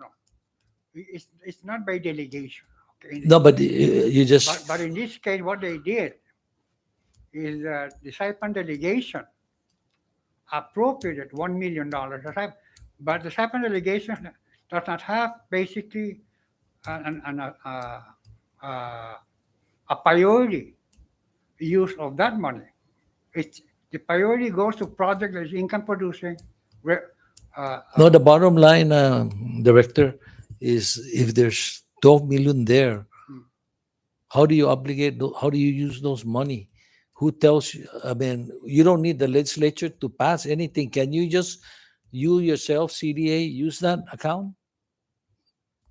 Can you spend the 12 million on your own as the board of directors tomorrow? Say, I want to give 1 million for that project. Can you do it? It has to be passed by a law, right? It must be a law. Yeah, Okay, definitely. so if it's by law, my question again is, it has to be Commonwealth law, right? Meaning passed by the House, passed by the Senate, right? But what I'm hearing is there was one law passed by the local Saipan delegation, and yet you're allowed to use the 1 million, right? So if that's the case, can I also come and pass from the Rota delegation a million and say, here it is, we have a local law, and can you spend the 1 million? Cannot do that. I hear you, and yeah, we kind of like, yeah, we just realized it now that it's, yes, it was appropriated by the Saipan legislative delegation. But coming from CDA, we really opposed to this legislation, not because it's introduced by the Saipan delegation. Now we realize that it should be right the whole legislature. Yeah, precisely. So, but from the very beginning, when they asked for CDA's comment, we opposed to this. I'm not asking legislation. about the purpose or the Yeah, you're right. justification. We're- I'm we just agree. saying, if it were justified, who is authorized to use it, to pass a law? And I just want to make that, I just want to find out, did you ask the legal counsel or your legal counsel? The AG The AG is advised our legal And counsel. so how did the AG saying that this money can be used Can be used. Yeah. by non-income producing agencies. yeah, and I'm not That's- talking about the reasonableness of the appropriation or the legality of the usage of the money. I'm just Yeah. saying how to enact the appropriation. I think if I'm correct in understanding, Senator Paul, he's asking if Tinian delegation, Rhoda delegation, Saipan delegation can introduce an appropriation bill to utilize these sources of funds for whatever CIP project or non-revenue generating projects, specific to the parameters of what you can use these funds for. Can the Saipan delegation, can the Tinian delegation, and can the Rhoda delegation introduce their own appropriation bills? The way the Saipan delegation did in Saipan Local Law 23-08. From my perspective, it doesn't really matter. I mean, the appropriation is for CIP. No, I guess the let me just step back one step, and in the other dividend account, you come up with a distribution. You identify the revenue source, and you identify to the delegation how much is available. It's just for this account. I understand there is no division, so it's all in one pot. So we don't know how much is the ratio for Rhoda, Tinian, and Saipan. So that's why I'm asking. There is no ratio among the district. Okay. We're talking about a pot here that is available to any agency that is income producing, at least from the CDA side perspective, that is income producing for capital improvement projects. And so my question is, can the Rota Municipal Council pass a law and tell you to use that money, or can the Saipan delegation pass a law and tell you to use that money, It or would have to is be it the appropriate- Commonwealth legislature that tells you how to use that money? And so because there's a distinction there, a big distinction between a Commonwealth law and a local law. There's a big distinction for that part of money, and that's what I want to know. What's the the mechanism to appropriate that funding? Mr. Sablan, gwini legislature guatin delegation Yeah. or the delegation no. Kada delegation ne guanu sinyaman man introduce si bill, Right. including appropriations, Mhm. starts in the House, whoever their representative is, Yeah. sitting na. So ijigi question niya ne, zangin anisisita luta or tinian no poroma fundo no CIP projects. Can their delegation introduce an appropriation that goes through the House and comes to the Senate for use The of those? appropriation has to be made by the legislature, So, not by the senatorial pues delegation. sí, ha. But for clarification, Only I think the difference is there are two accounts. You have one that is divvied up by the Precisely. districts, and then one that's Precisely. Commonwealth funds. Precisely. And so Yeah, that's and why there's a so, Mr. Chairman, so just going back to my original question, now it's clear it has to be a Commonwealth law. But my question is, Depending on how what did local law or House Local Law 23-108 became an appropriation for this funding? That's my question. It was part of the legislature. No. The Saipan local law Mhm. was only by the delegation as only Saipan law. It was passed into law, okay, signed by the governor. What he was asking is, so the CUC dividend, we're not talking about Yeah, the yeah, yeah. CIP. What he's asking is that can the senatorial district Mhm. appropriates funds or pass their law, so the local laws appropriating the CUC dividend payment. It happened with SLL, the previous one for NMC, Yeah. and it was allowed. So that's his question. Can Rota also do the same? Can Tinian also do the Yeah. same? What happened is that the appropriation to NMC was determined by the AU to be legitimate. So legitimate action. So if you want to appropriate another, okay, the same manner that the NMC did, is appropriate. All I'm saying here is that the allocations of that money is not by district. It's for the cinema-wide.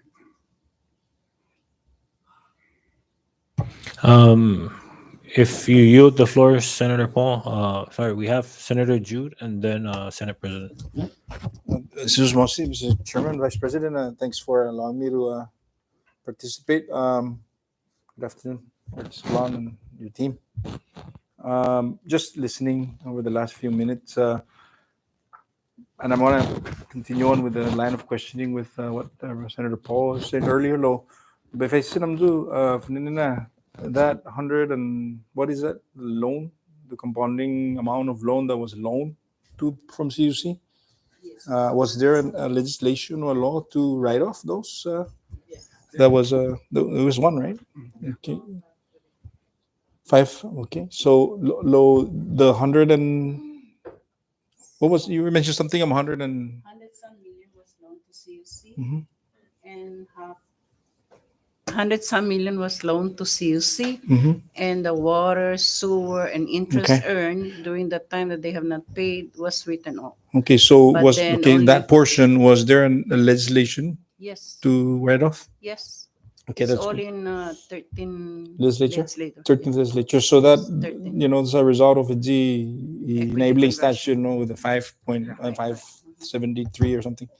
So I'm just looking at some documents from last year as provided by the committee. It appears that there's no legal questions, no? It checks out all the deficiencies. There's no legal sufficiency as regards to the senatorial district that appropriated that $1 million.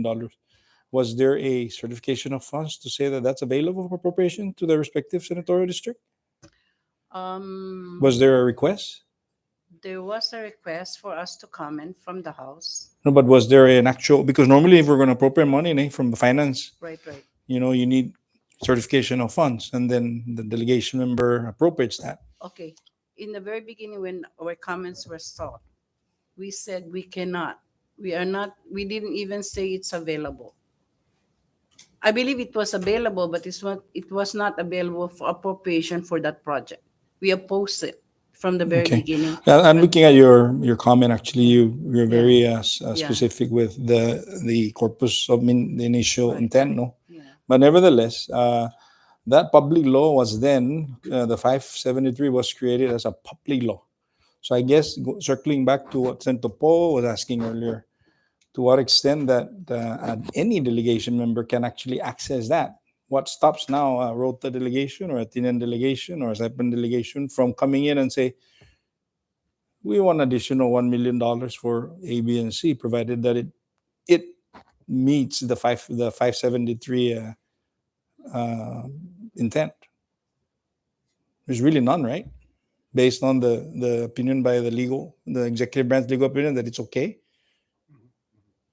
If we're talking about the formal legal opinion, then my interpretation of it is yes, there was only two restrictions identified in that opinion. Okay. The first is that they be for capital improvement projects. Right. And the So, second, so they meant that. yeah, and then the second restriction, supposedly identified by the AGs, the only other restriction is that the projects have to be approved by the senatorial district in where that CIP project will be located. And I have That's- that opinion in here right now. That's the initial one, right? That gave rise to the $1 million. 2023, yes. Because I have it with me Yeah. too. That's why I'm referring to that. Yeah.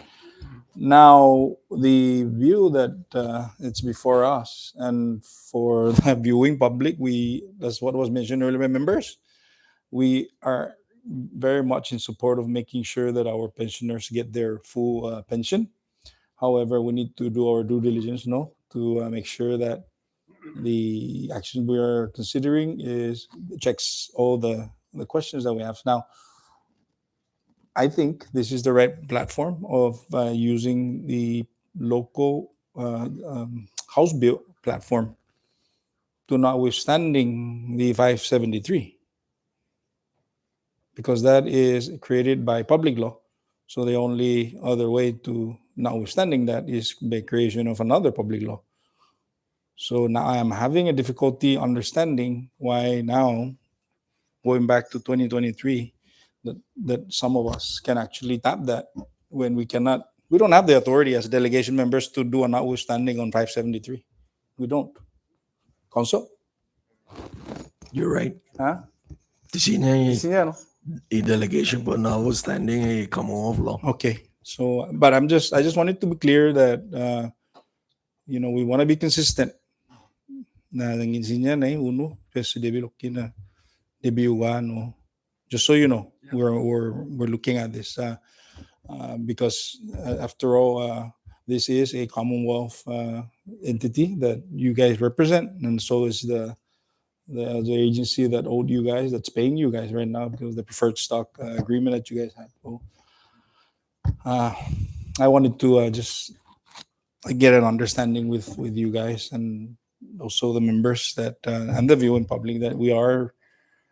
And I'm actually very concerned with the answer that you gave to the Senate President. How fast can you turn this around? Do we pass this tomorrow? This is subject to what was being asked. Would this be realistic? We pass it today and it's ready for disbursement tomorrow? Is that something so that we can understand, Derek? So the retirees can understand that we pass this today. There's Tumano natin sinadik. Kung sigida sa inyo, Rodon, 5.2? I cannot say that it's going to happen the very next day, but it could take some time. Quantos tempo? That's really up to conjecture. So I would have to just say, depending on access to secondary markets and what our resident investment advisor would inform us, hopefully it only takes like a matter of weeks or less. But that's just me assuming until I reach out with the director's approval and start finding out the real deal information. Okay, because we're discussing a very critical component of the livelihoods of our retirees. We're trying to be part of at least for the temporary measure that we need to try to address. But okay, Mr. Chairman, I yield back. Thank you. Up next is Senate President. Recognized. Thank you, Mr. Chairman. And this would wrap up my questions before I leave the group this afternoon. just for clarification, that we already understood that the dividend funds are supposed to be appropriated by the legislature and not by a municipal delegation or senatorial district delegation.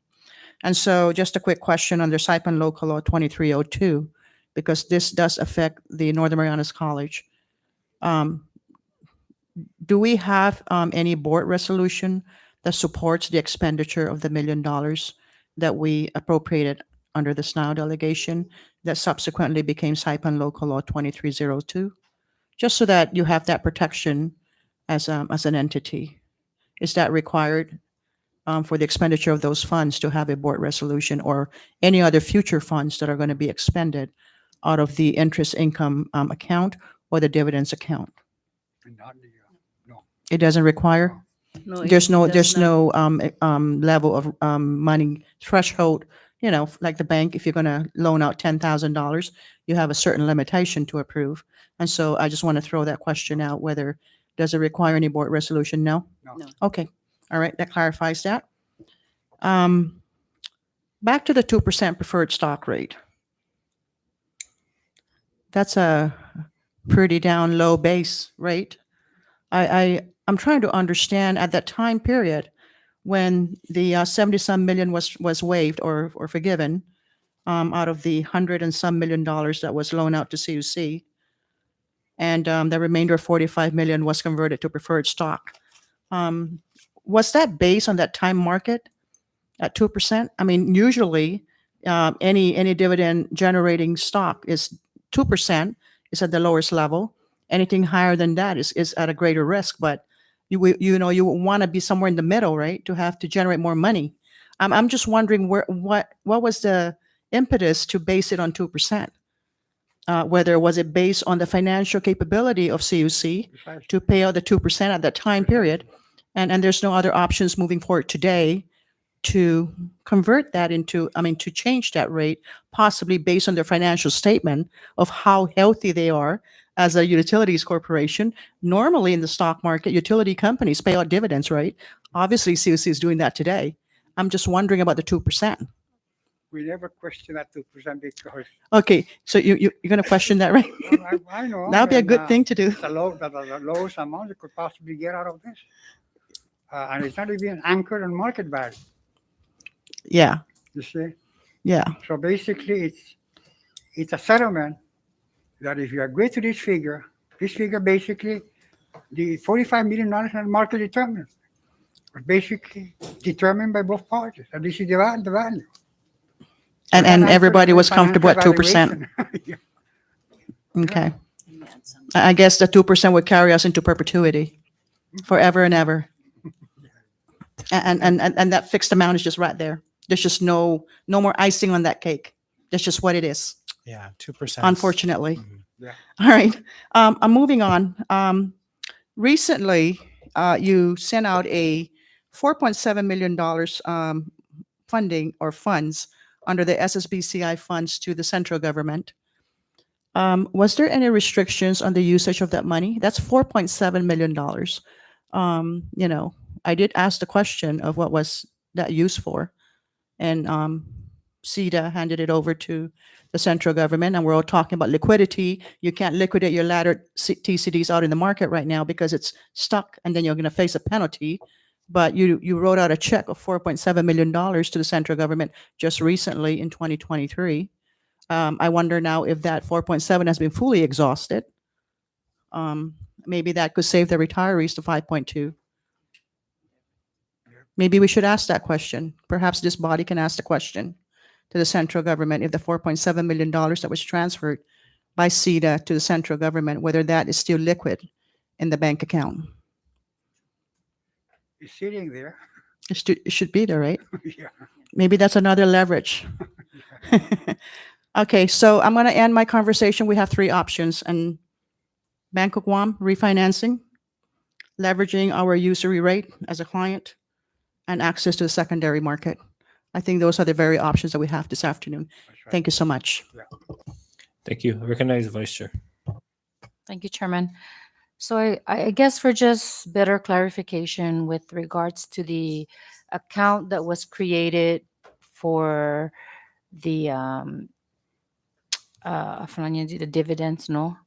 So the dividend account was created for the intended purpose of what? Revolving fund.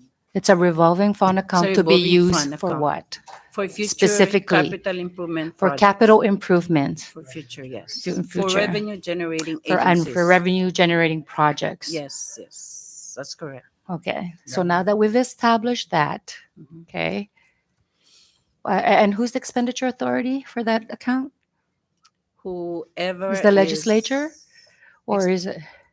expenditure authority is whoever the project, like if it's a revenue generating project and it's for CUC again, then the CUC is the expenditure authority. Okay, so that account was created to collect the dividends that CUC pays. Mhm.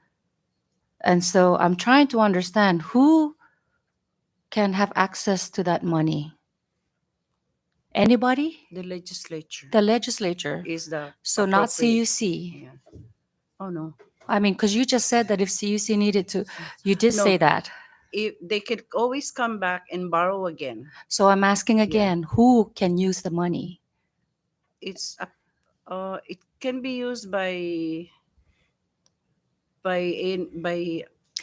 Can a the money be revenue-generating distributed? agency. So I guess but my has to question come to is, the in order for the legislature. money to be distributed, does it have to come in the form of appropriation? Yes. So That's correct. so if CUC needs money, Yes. they would have to come to the legislature and request for an appropriation Right. bill to Right. give them the money. Right. And That's correct. and the legislature, as in the entire legislature, or by district? Entire, right? Entire. Entire legislature. So I guess this is where the conflict this is what Yeah. Senator Poe is saying, Mhm. right? Mhm. Because if it's the entire legislature, how was the SNIOT delegation able to appropriate that 1 million on their own without the other two senatorial districts? I mean, if that is your understanding of that account and how it's used and who the, authorized expenditure authority is, right? If you're True. saying that it's the entire CNMI legislature, That's correct. then are you saying that the 1 million that was appropriated by SNIO delegation is in fact illegal?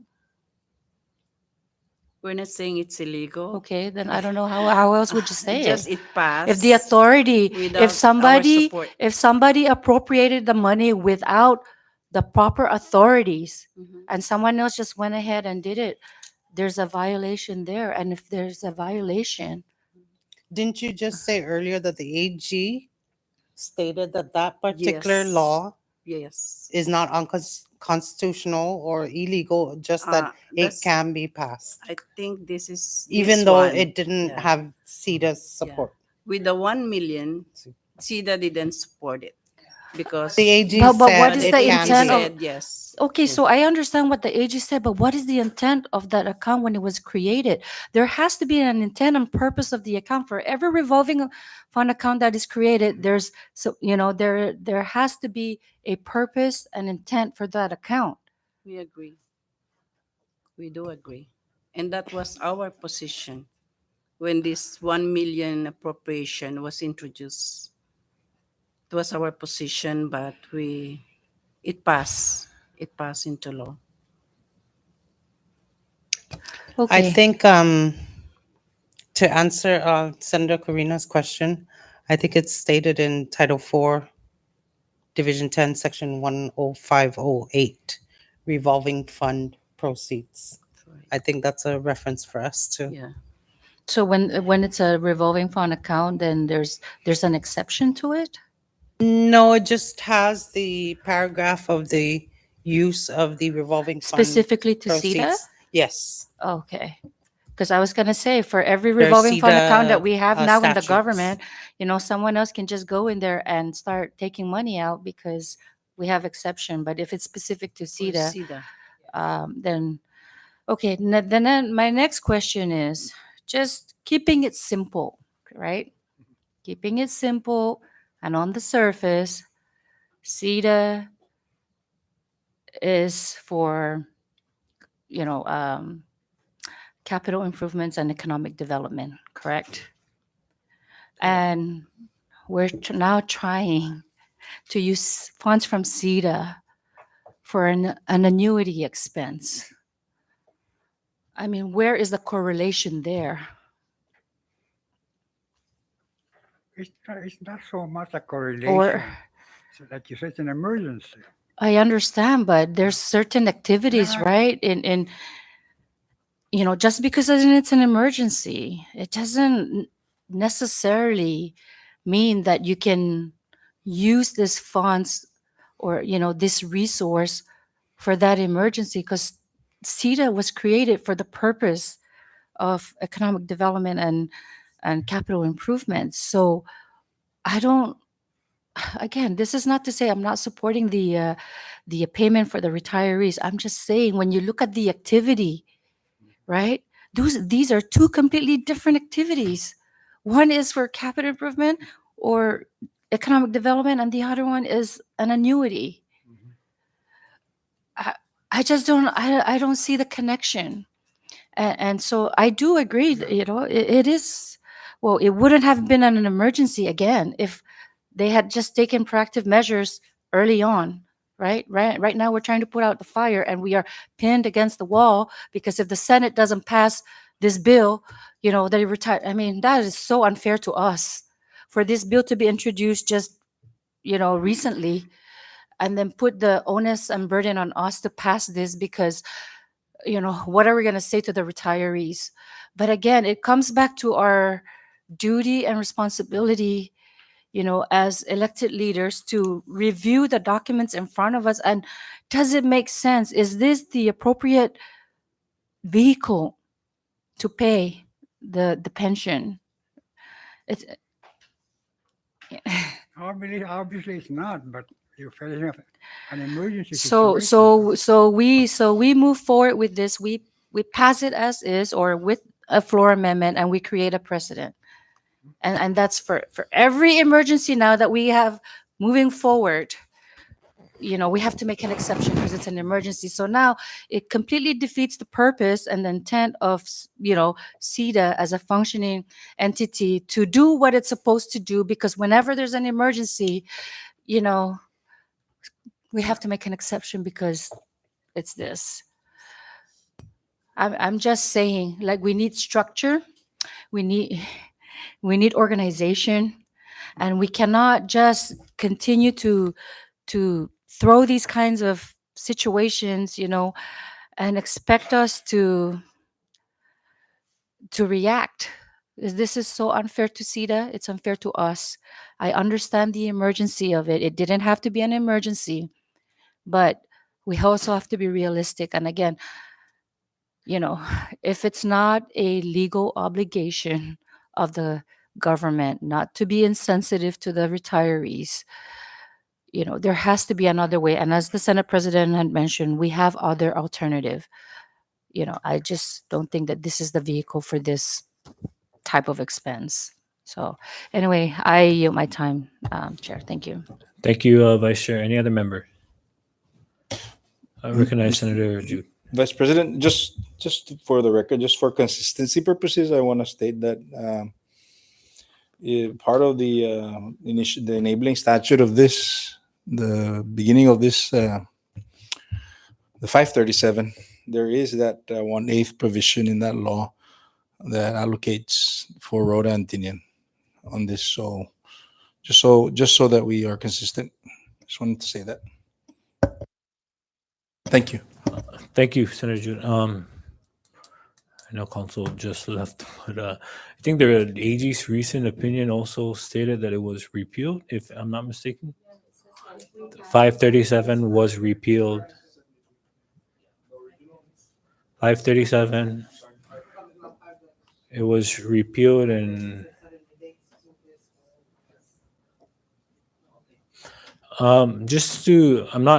help me understand the liquidation process. So what if this bill gets signed into law? How quickly can you liquidate maybe up to 550,000, which is the average biweekly payments to the settlement fund? Is that an easier an amount that you can get at a quick turnaround? Well, we don't sit on cash, so all of our, for example, like the cash in that account is all invested. So they're all subject to maturity or secondary market access. I mean, there could be a couple of securities right now in that account that are maybe maturing in 3 months.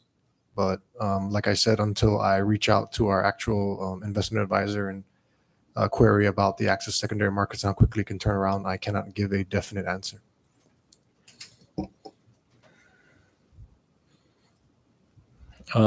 Dave, do you have something? What about your balance at the bank on the cash account that has been reserved approximately 800 some thousand dollars? We know for a fact that that money has been reassigned for this now operation and it's no longer for the NMC. So can you treat that as an available cash? Well, if the reappropriation of that source dedicated it to another project, then I, The one that was appropriated originally for NMC was for 1 million, right?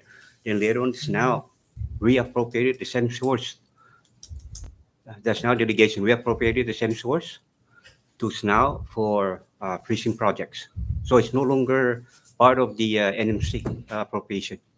So what I'm saying is that on the information that we obtained from you, you indicated that there is a cash balance of approximately 900 some thousand dollars. Of that, about 800 some thousand is committed, no, for NMC. yes. So what I'm saying right now is that because of the reappropriation has changed the landscape of NMC, could that money be available to fund this upcoming pay period for the retirees? Yes. Well, if it's not restricted and obligated by the reappropriation, then as long as all the mechanisms are in place, I would say it would be available for transfer. Yeah. Well, not really, because the SNI will have to reappropriate that again because it's been obligated to the SNI delegation operations, or is that what I'm understanding? Does any of the SNI members have any idea? I mean, I think Senator Babalta, you might have more information because this was your 1 million NMC. Do you know where that 1 million went to now? It was SNOUD funds, and I don't know the exact source. So what happened was during when COVID first came, SNOUD had some funds available to it that it had not obligated yet, and the former administration, quote unquote, borrowed it, $4 million to be exact. And so when they repaid that back, initially I introduced a local bill and I believe this was paid back through ARPA funds. Initially, I appropriated $2 million to NMC, but it was divvied up in the local bill, and 1 million was given to NMC, 1 million was given to CHCC, and that became local law 22-08. Subsequent in this legislature, in fact, this now reappropriated the 1 million for NMC to various precinct projects. So the source of the local law 2308 was not from CETA initially. However, when they divvied up when they reappropriated the $1 million that was originally intended for NMC and they reappropriated to various precinct projects, Saipan delegation then appropriated 1 million to replace that, because what happened was the former administration never transferred that 1 million from ARPA funds to NMC, the local bill that I introduced that subsequently became law.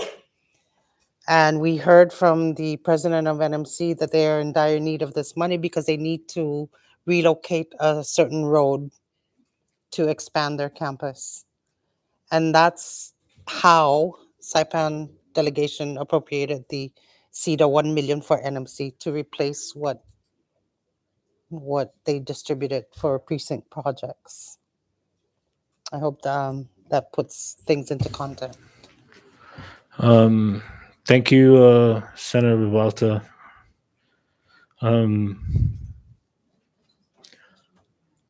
Yeah, I also have a question for council. So council, based on the current proposal of the legislation, it seems like, and help me understand, that we can't put in a repayment option on the 5.2. Otherwise, would this be considered public debt? Sounds like you need to pay something back. Right. And so, But there are no interest charges, interest percentages. It's not a loan. but it's still a debt because we have to give it back. And so I think we would have to remove the portion that says repayment. Is that something that CETA would support? Or I know that the managing director mentioned he supports, the maturity of this dividend is not until 2059. And so while we may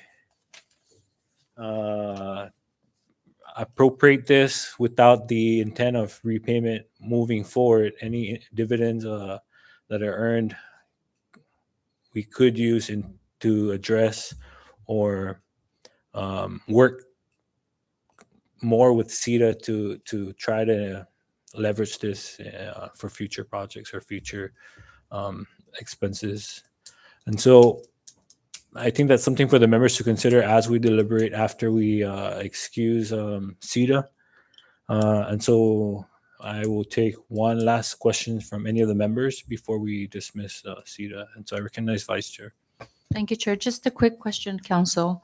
Are you aware of any like exception for emergencies or provision in regards to lending beyond the scope as provided by CETA? Or is just strictly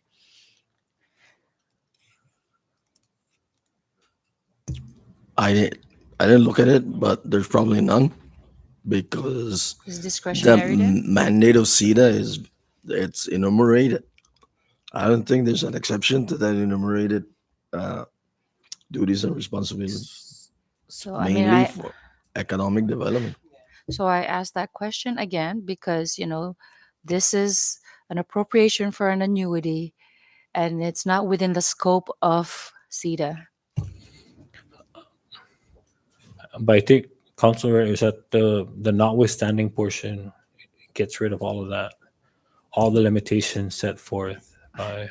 That's true, but the one that was raised by the Governor's Council was the under the budget Article 3 section, forgot the section, but it says when you submit an annual budget, you must enumerate all your expenses, which must include the 25%.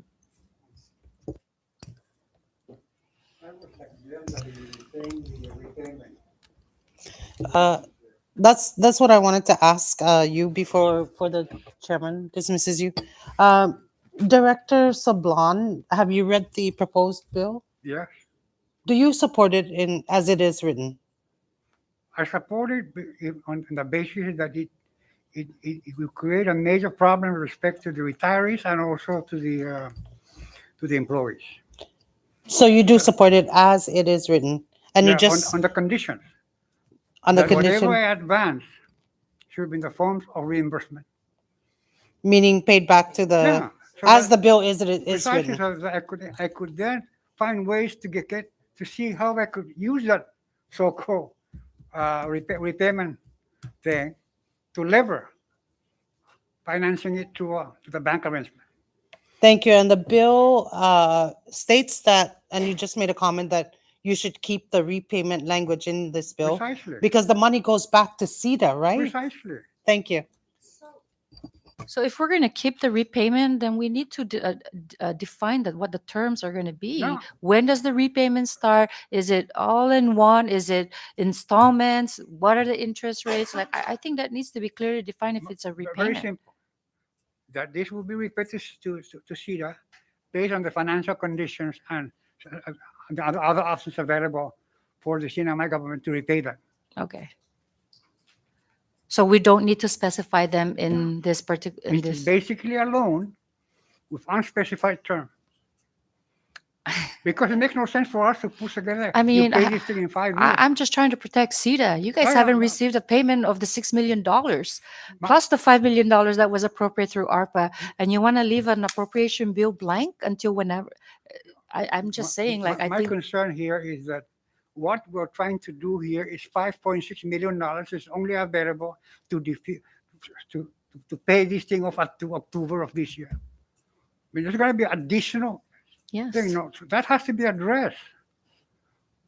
Now, if you can give me a commitment that whatever I give you is basically payable to CEDA, okay, then I could use that information.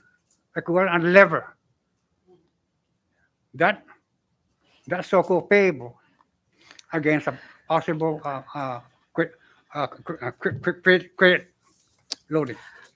Yeah, I could go to the Bank of Guam and say, listen, Sure. I have that commitment. I make the payment. You're going to be paying me off. But I'll tell you what, finances stink for the next 3 years. Yes. I guess what I'm trying to say personally is that for me, if I'm about to loan somebody a big amount of money, I would like to know what the terms and conditions are and not leave it blank, because there's a lot of room for interpretation, and this can come back to bite CETA and say, well, there was nothing stated on there that says that you have to repay it within, I don't know, 5 years, could be 20 years, Yeah, until whenever the government feels like paying. but look at it now. Right now, they owe me $6 million, okay, and I haven't received. But I could lever that so-called payable to go to a bank and make and get my payment and amortization for the longest time. Okay. Oh, definitely there's a remedy here. And we have to find a remedy here that is a little more permanent. With respect to the annuity, I agree. Yes. Definitely. And you're familiar with the Yeah. potential to float a pension bond, as we discussed Yeah. April of last year with Barclays. Yeah. Thank you. Thank you, Chair. I guess what I'm trying to say is I don't want to continue to enable the government to take advantage and exploit I know. CETA or any other entity that they borrow money from. Okay. Thank you, Chair. I yield. Any other, for the last round, Senator Paul? Thank you, Chair. I truly understand where Senator Corina is coming from, and his accountability, but I, however, would like to say that the budget process, when we were doing the budget process, we already knew back then gua problema gi revenue na inaatan the uno i medical referral loki i medical referral manina lululam sa paben nagwa budget sino kumutada budget sa bigwa government shutdown lo tatuwa na ti less than 5 million in referral pero lo kisti bula sa otro na programa na iji timanang za uno sti retirement 25%. Sinabi na mapas man silensyo i language gi lo tatuwa from day one na problema i retirees. Otro na programa mamparewa ito na mautut no hours niya i government employee. Pues todo sit gitutuan gi fiscal year tatatsagi na mamananay tayo that we're hoping na siya pick up gi tourists manolom siya mas no bisita za guma revenue za pofalingwa todi problemata no pues inigi na manggay na za utunga mangatsungo todo na iji issue ginesti patabalansa. It's all about numbers na kwanto malum kwanto muzong of a priority pues mangginatsa pago nesti isti 25%. I Governor Donkulo Malinig Ilunya sa pago na dia actually no matis pago no Tahu malipat na idea. Pago na dia debi mo di transferi sa lapi para i settlement fund. Como pa ma-aplica i settlement fund i junior practice esta sipi tauza esta gi April 15 25%.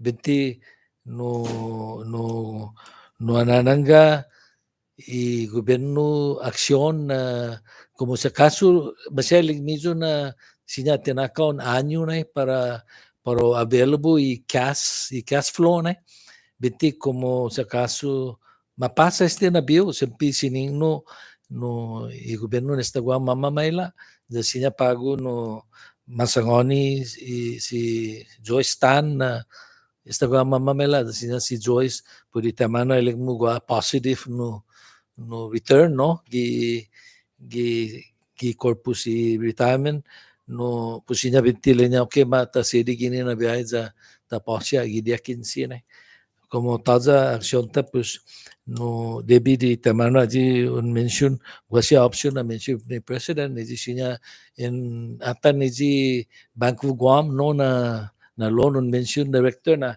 sinya un extendi ji menda ji nigi uno na lo titungo temana chinadi geno jati nifekta sti no be na chadi ka tinifekta ni ji panazo salapi put operations sa masede no gi ane ta passage amendment ne pata nagwa pension obligation bond, right?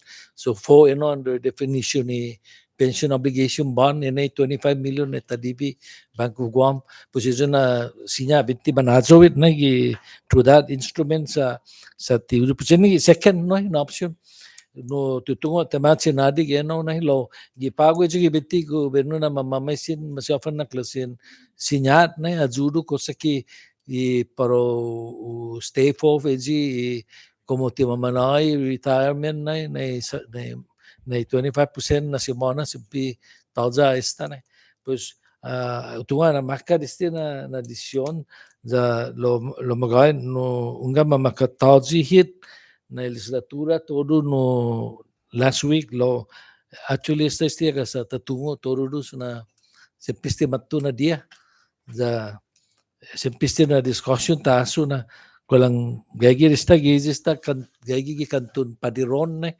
za no pues makat pagano na decision za si just masi na explication law going back na I just want to make a comment na matset tinakon anyo it goes a long way to send a signal to Georgetown and to the governor na there's something forthcoming because as you mentioned it's all about cash flow na kasi niya pago nakikilulok siya fa na maulum no gandum entonces mafatto tagiano biktima keke DCD za pustada pago manisita signo na ungan gua mamamela no ena si sumasi Mr. Chairman. Thank you, Senator Paul.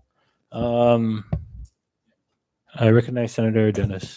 Thank you, Chairman. So we just keep going back and forth on this, and I think it's crystal clear already that for the most part we all support the retirees, and I don't think anybody here is really trying to avoid supporting this legislation. Like Senator Poe had mentioned, importante at least tasapot na legislation za polos daw maligo mientras malofan sinya manasedbi como izunya reassurance zafan ma apasi retirees the sinya tafan manaliligo otro na solution as Mr. Sablan had mentioned.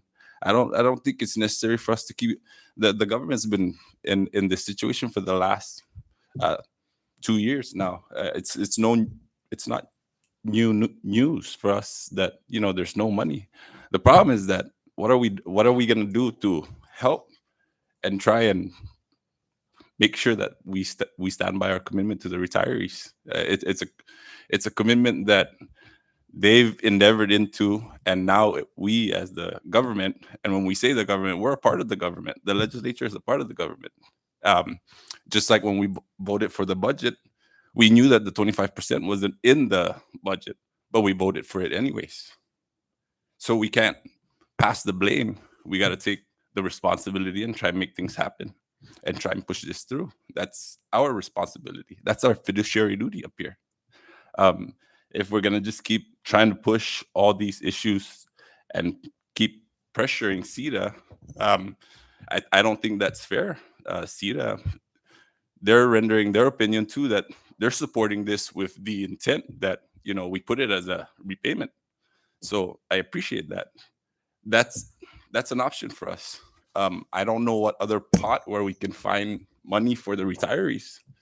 I'm sure that the governor is trying to dig in every well, but there's at this point we can use this as leverage. So with that, Mr. Chair, I ask that we push this forward. Thank you. Hayo. Thank you, Senator Mendiola. Before we entertain any motions, Senator Balta, you had your last statement to No, not CETA, a statement or comment. I just wanted to echo Senator, my good colleague from Rhoda, Senator Dennis Mendiola, and I'd like to make a motion to pass this bill without amendments. Sorry, before we entertain any motions, I just wanted to ask one last question, and this is to maybe Derek. The report, an email that we got from you on April 5th, you stated that currently you have 904,107 in the bank right now, of which a portion of that is obligated already. So I just wanted you, and if you can state for the record that those monies are still in the bank as of April 5th. Yeah, in that dividend account, there's that balance of about 900,000, 870. So that's available right now. Well, that was initially for that NMC project. Right. So whatever project that funding was diverted to, that's another issue, right? Whether or not it's should be held Right, for that right. project or not. So other than that, yeah, there's about 30 grand left in there that's not obligated for anything. Okay. No, I mean, but we can de-obligate that 900 for it because it's at the bank right now, correct? If it doesn't conflict with the reappropriation, then I would assume so. Thank you.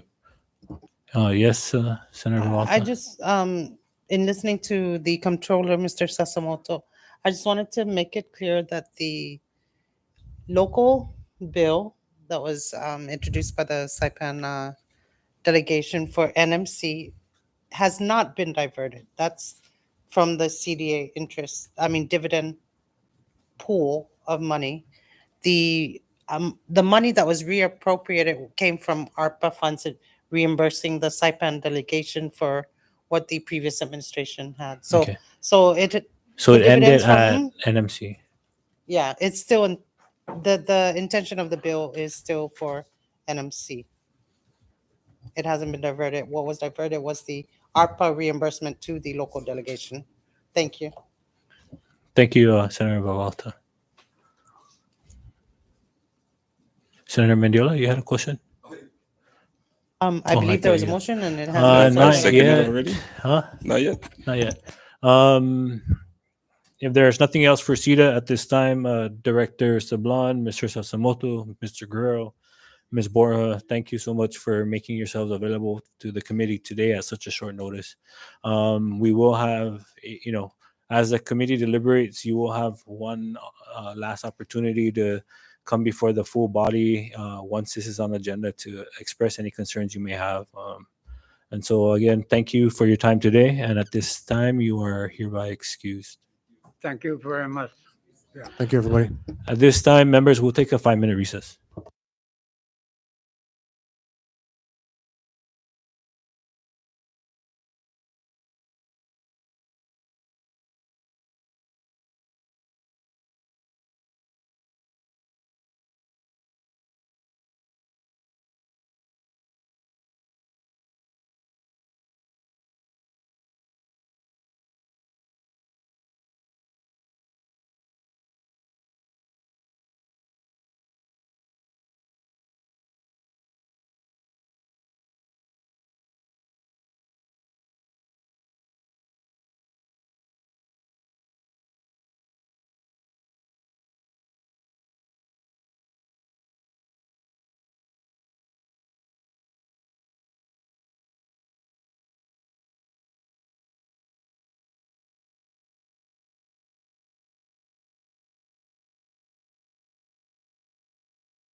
We now rise back into our meeting. Prior to the meeting, or prior to the recess, Senator Babauta proposed a motion to adopt House Bill 23104 HD1 in its current form and was seconded.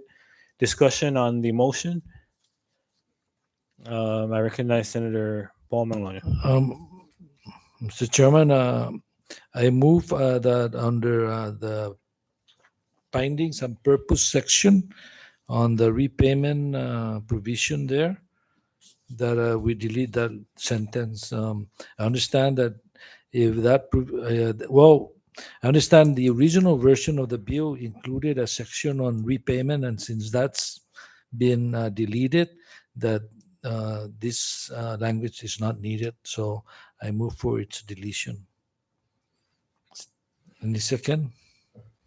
And this is to, and just to clarify, Senator Paul, this is page 2, line 7. The intent of the legislature is that these funds retain their local nature. So from the start, or the entire sentence beginning on line 7 of page 2, correct? Yes, Senator Paul? Maybe I'm looking at a different version. I'm sorry. What? Short recess. I am looking at a long version.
And Senator Paul still has Thank the floor. you, Mr. Chairman. So again, I want to clarify my amendment, and that would be to delete on page 2, line beginning middle of line 5, where it says last comma the legislature finds, all the way down to line 10 on page 2, to delete that, and then also going down on line beginning on line 17, the parenthesis, more specifically to the Saipan and Northern Ireland Legislative Delegation, Sinao, close parenthesis, to delete that line. And And also the third part is on page 3, to delete the middle of line 4 to end the prior sentence after the word other purpose, and end the sentence there, delete the next 2 lines. I so move, Mr. Chairman. Thank you. And this would be a subsidiary motion, correct? Senator Paul? All right, a motion was made and seconded. Discussion on Senator Paul's motion. If none, I recognize Senator Babauta.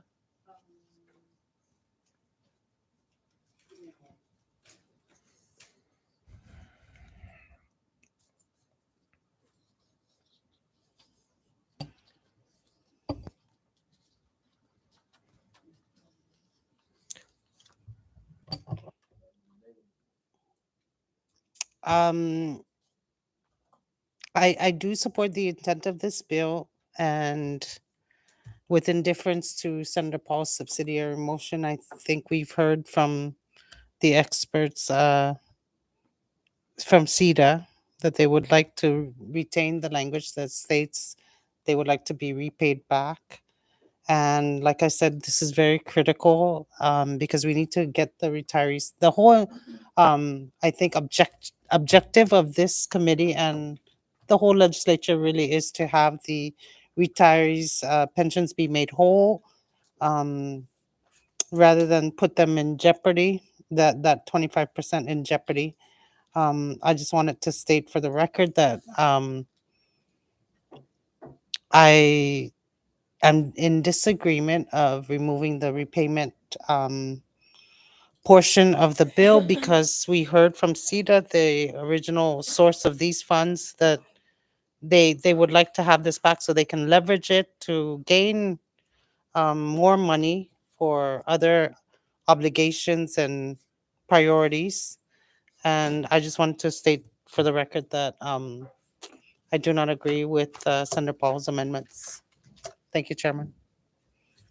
Thank you. Recognize Vice Chair. Thank you, Chairman. And, initially, I would have to agree with Senator Selena, with regards to keeping the language of the repayment on there as requested by CEDA. However, I believe our council had pointed out that there could be an issue, a concern might arise because if we keep the term obligation, repayment on this appropriation bill, the reality is the 25% retirees pension is not a legal and binding obligation for the government to pay. So therefore, that is the reason why we are inclined to remove the term repayment so that we can move forward with the bill and get the retirees their payment for their 25%. Thank you, Chair. Thank you, Vice Chair. Any other discussion? Recognize Yeah, Senator just quickly, and that's the reason if we put that repayment language, basically this becomes like a loan, and I don't think that legally we can borrow money for a pension obligation fund, which can be defined to mean operation of the government. Thank you. Thank you, Senator Paul. With that, can I get the LA to take roll on Senator Paul's motion? Senator Selena Arbabata, In order to move forward with the bill, while I do not support the amendments proposed by Senator Paul Manglonia, I will vote yes. Senator Karina Almagofnia, Yes. Senator Paul A. Manglonia, Yes. Senator Dennis C. Medula, Yes. Mr. Chairman. Yes. Mr. Chairman, all 5 members present voted yes. Thank you, Jolyn. With all 5 members present voting yes, the amendment hereby passes. Now we're back to the main motion with amendments. Discussion on that motion.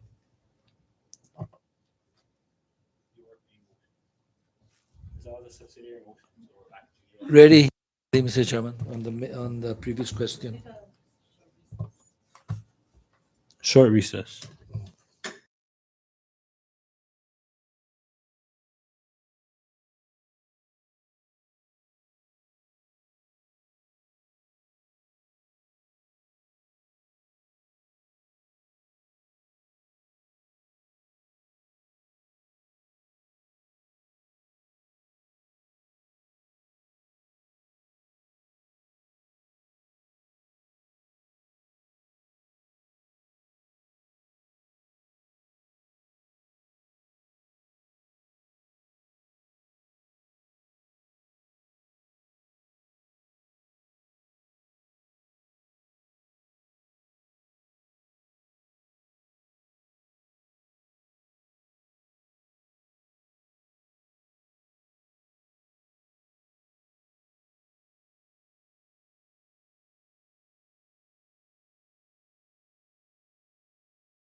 To clarify, the main motion is now to adopt House Bill 23104 HD1 SD1.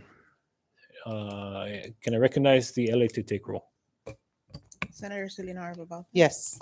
Senator Karina El Magofa, Yes. Senator Paul A. Mangonia, Yes. Senator Dennis C. Mendiola. Yes. Mr. Chairman, Yes. Mr. Chairman, all 5 members present voted yes. With all 5 members present voting yes, House Bill 23104 HD1 SD1 is hereby adopted. We now move on to the next item on the agenda, miscellaneous. Anything from the members? I know we have EAGI tomorrow. Recognize Senator Babalta. Thank you, Chairman Manglonia. Just wanted to let everybody know that we have an EAGI confirmation hearing tomorrow to vet the nomination of Mr. Anthony Macaronas, nominated to be the next Department of Public Safety Commissioner.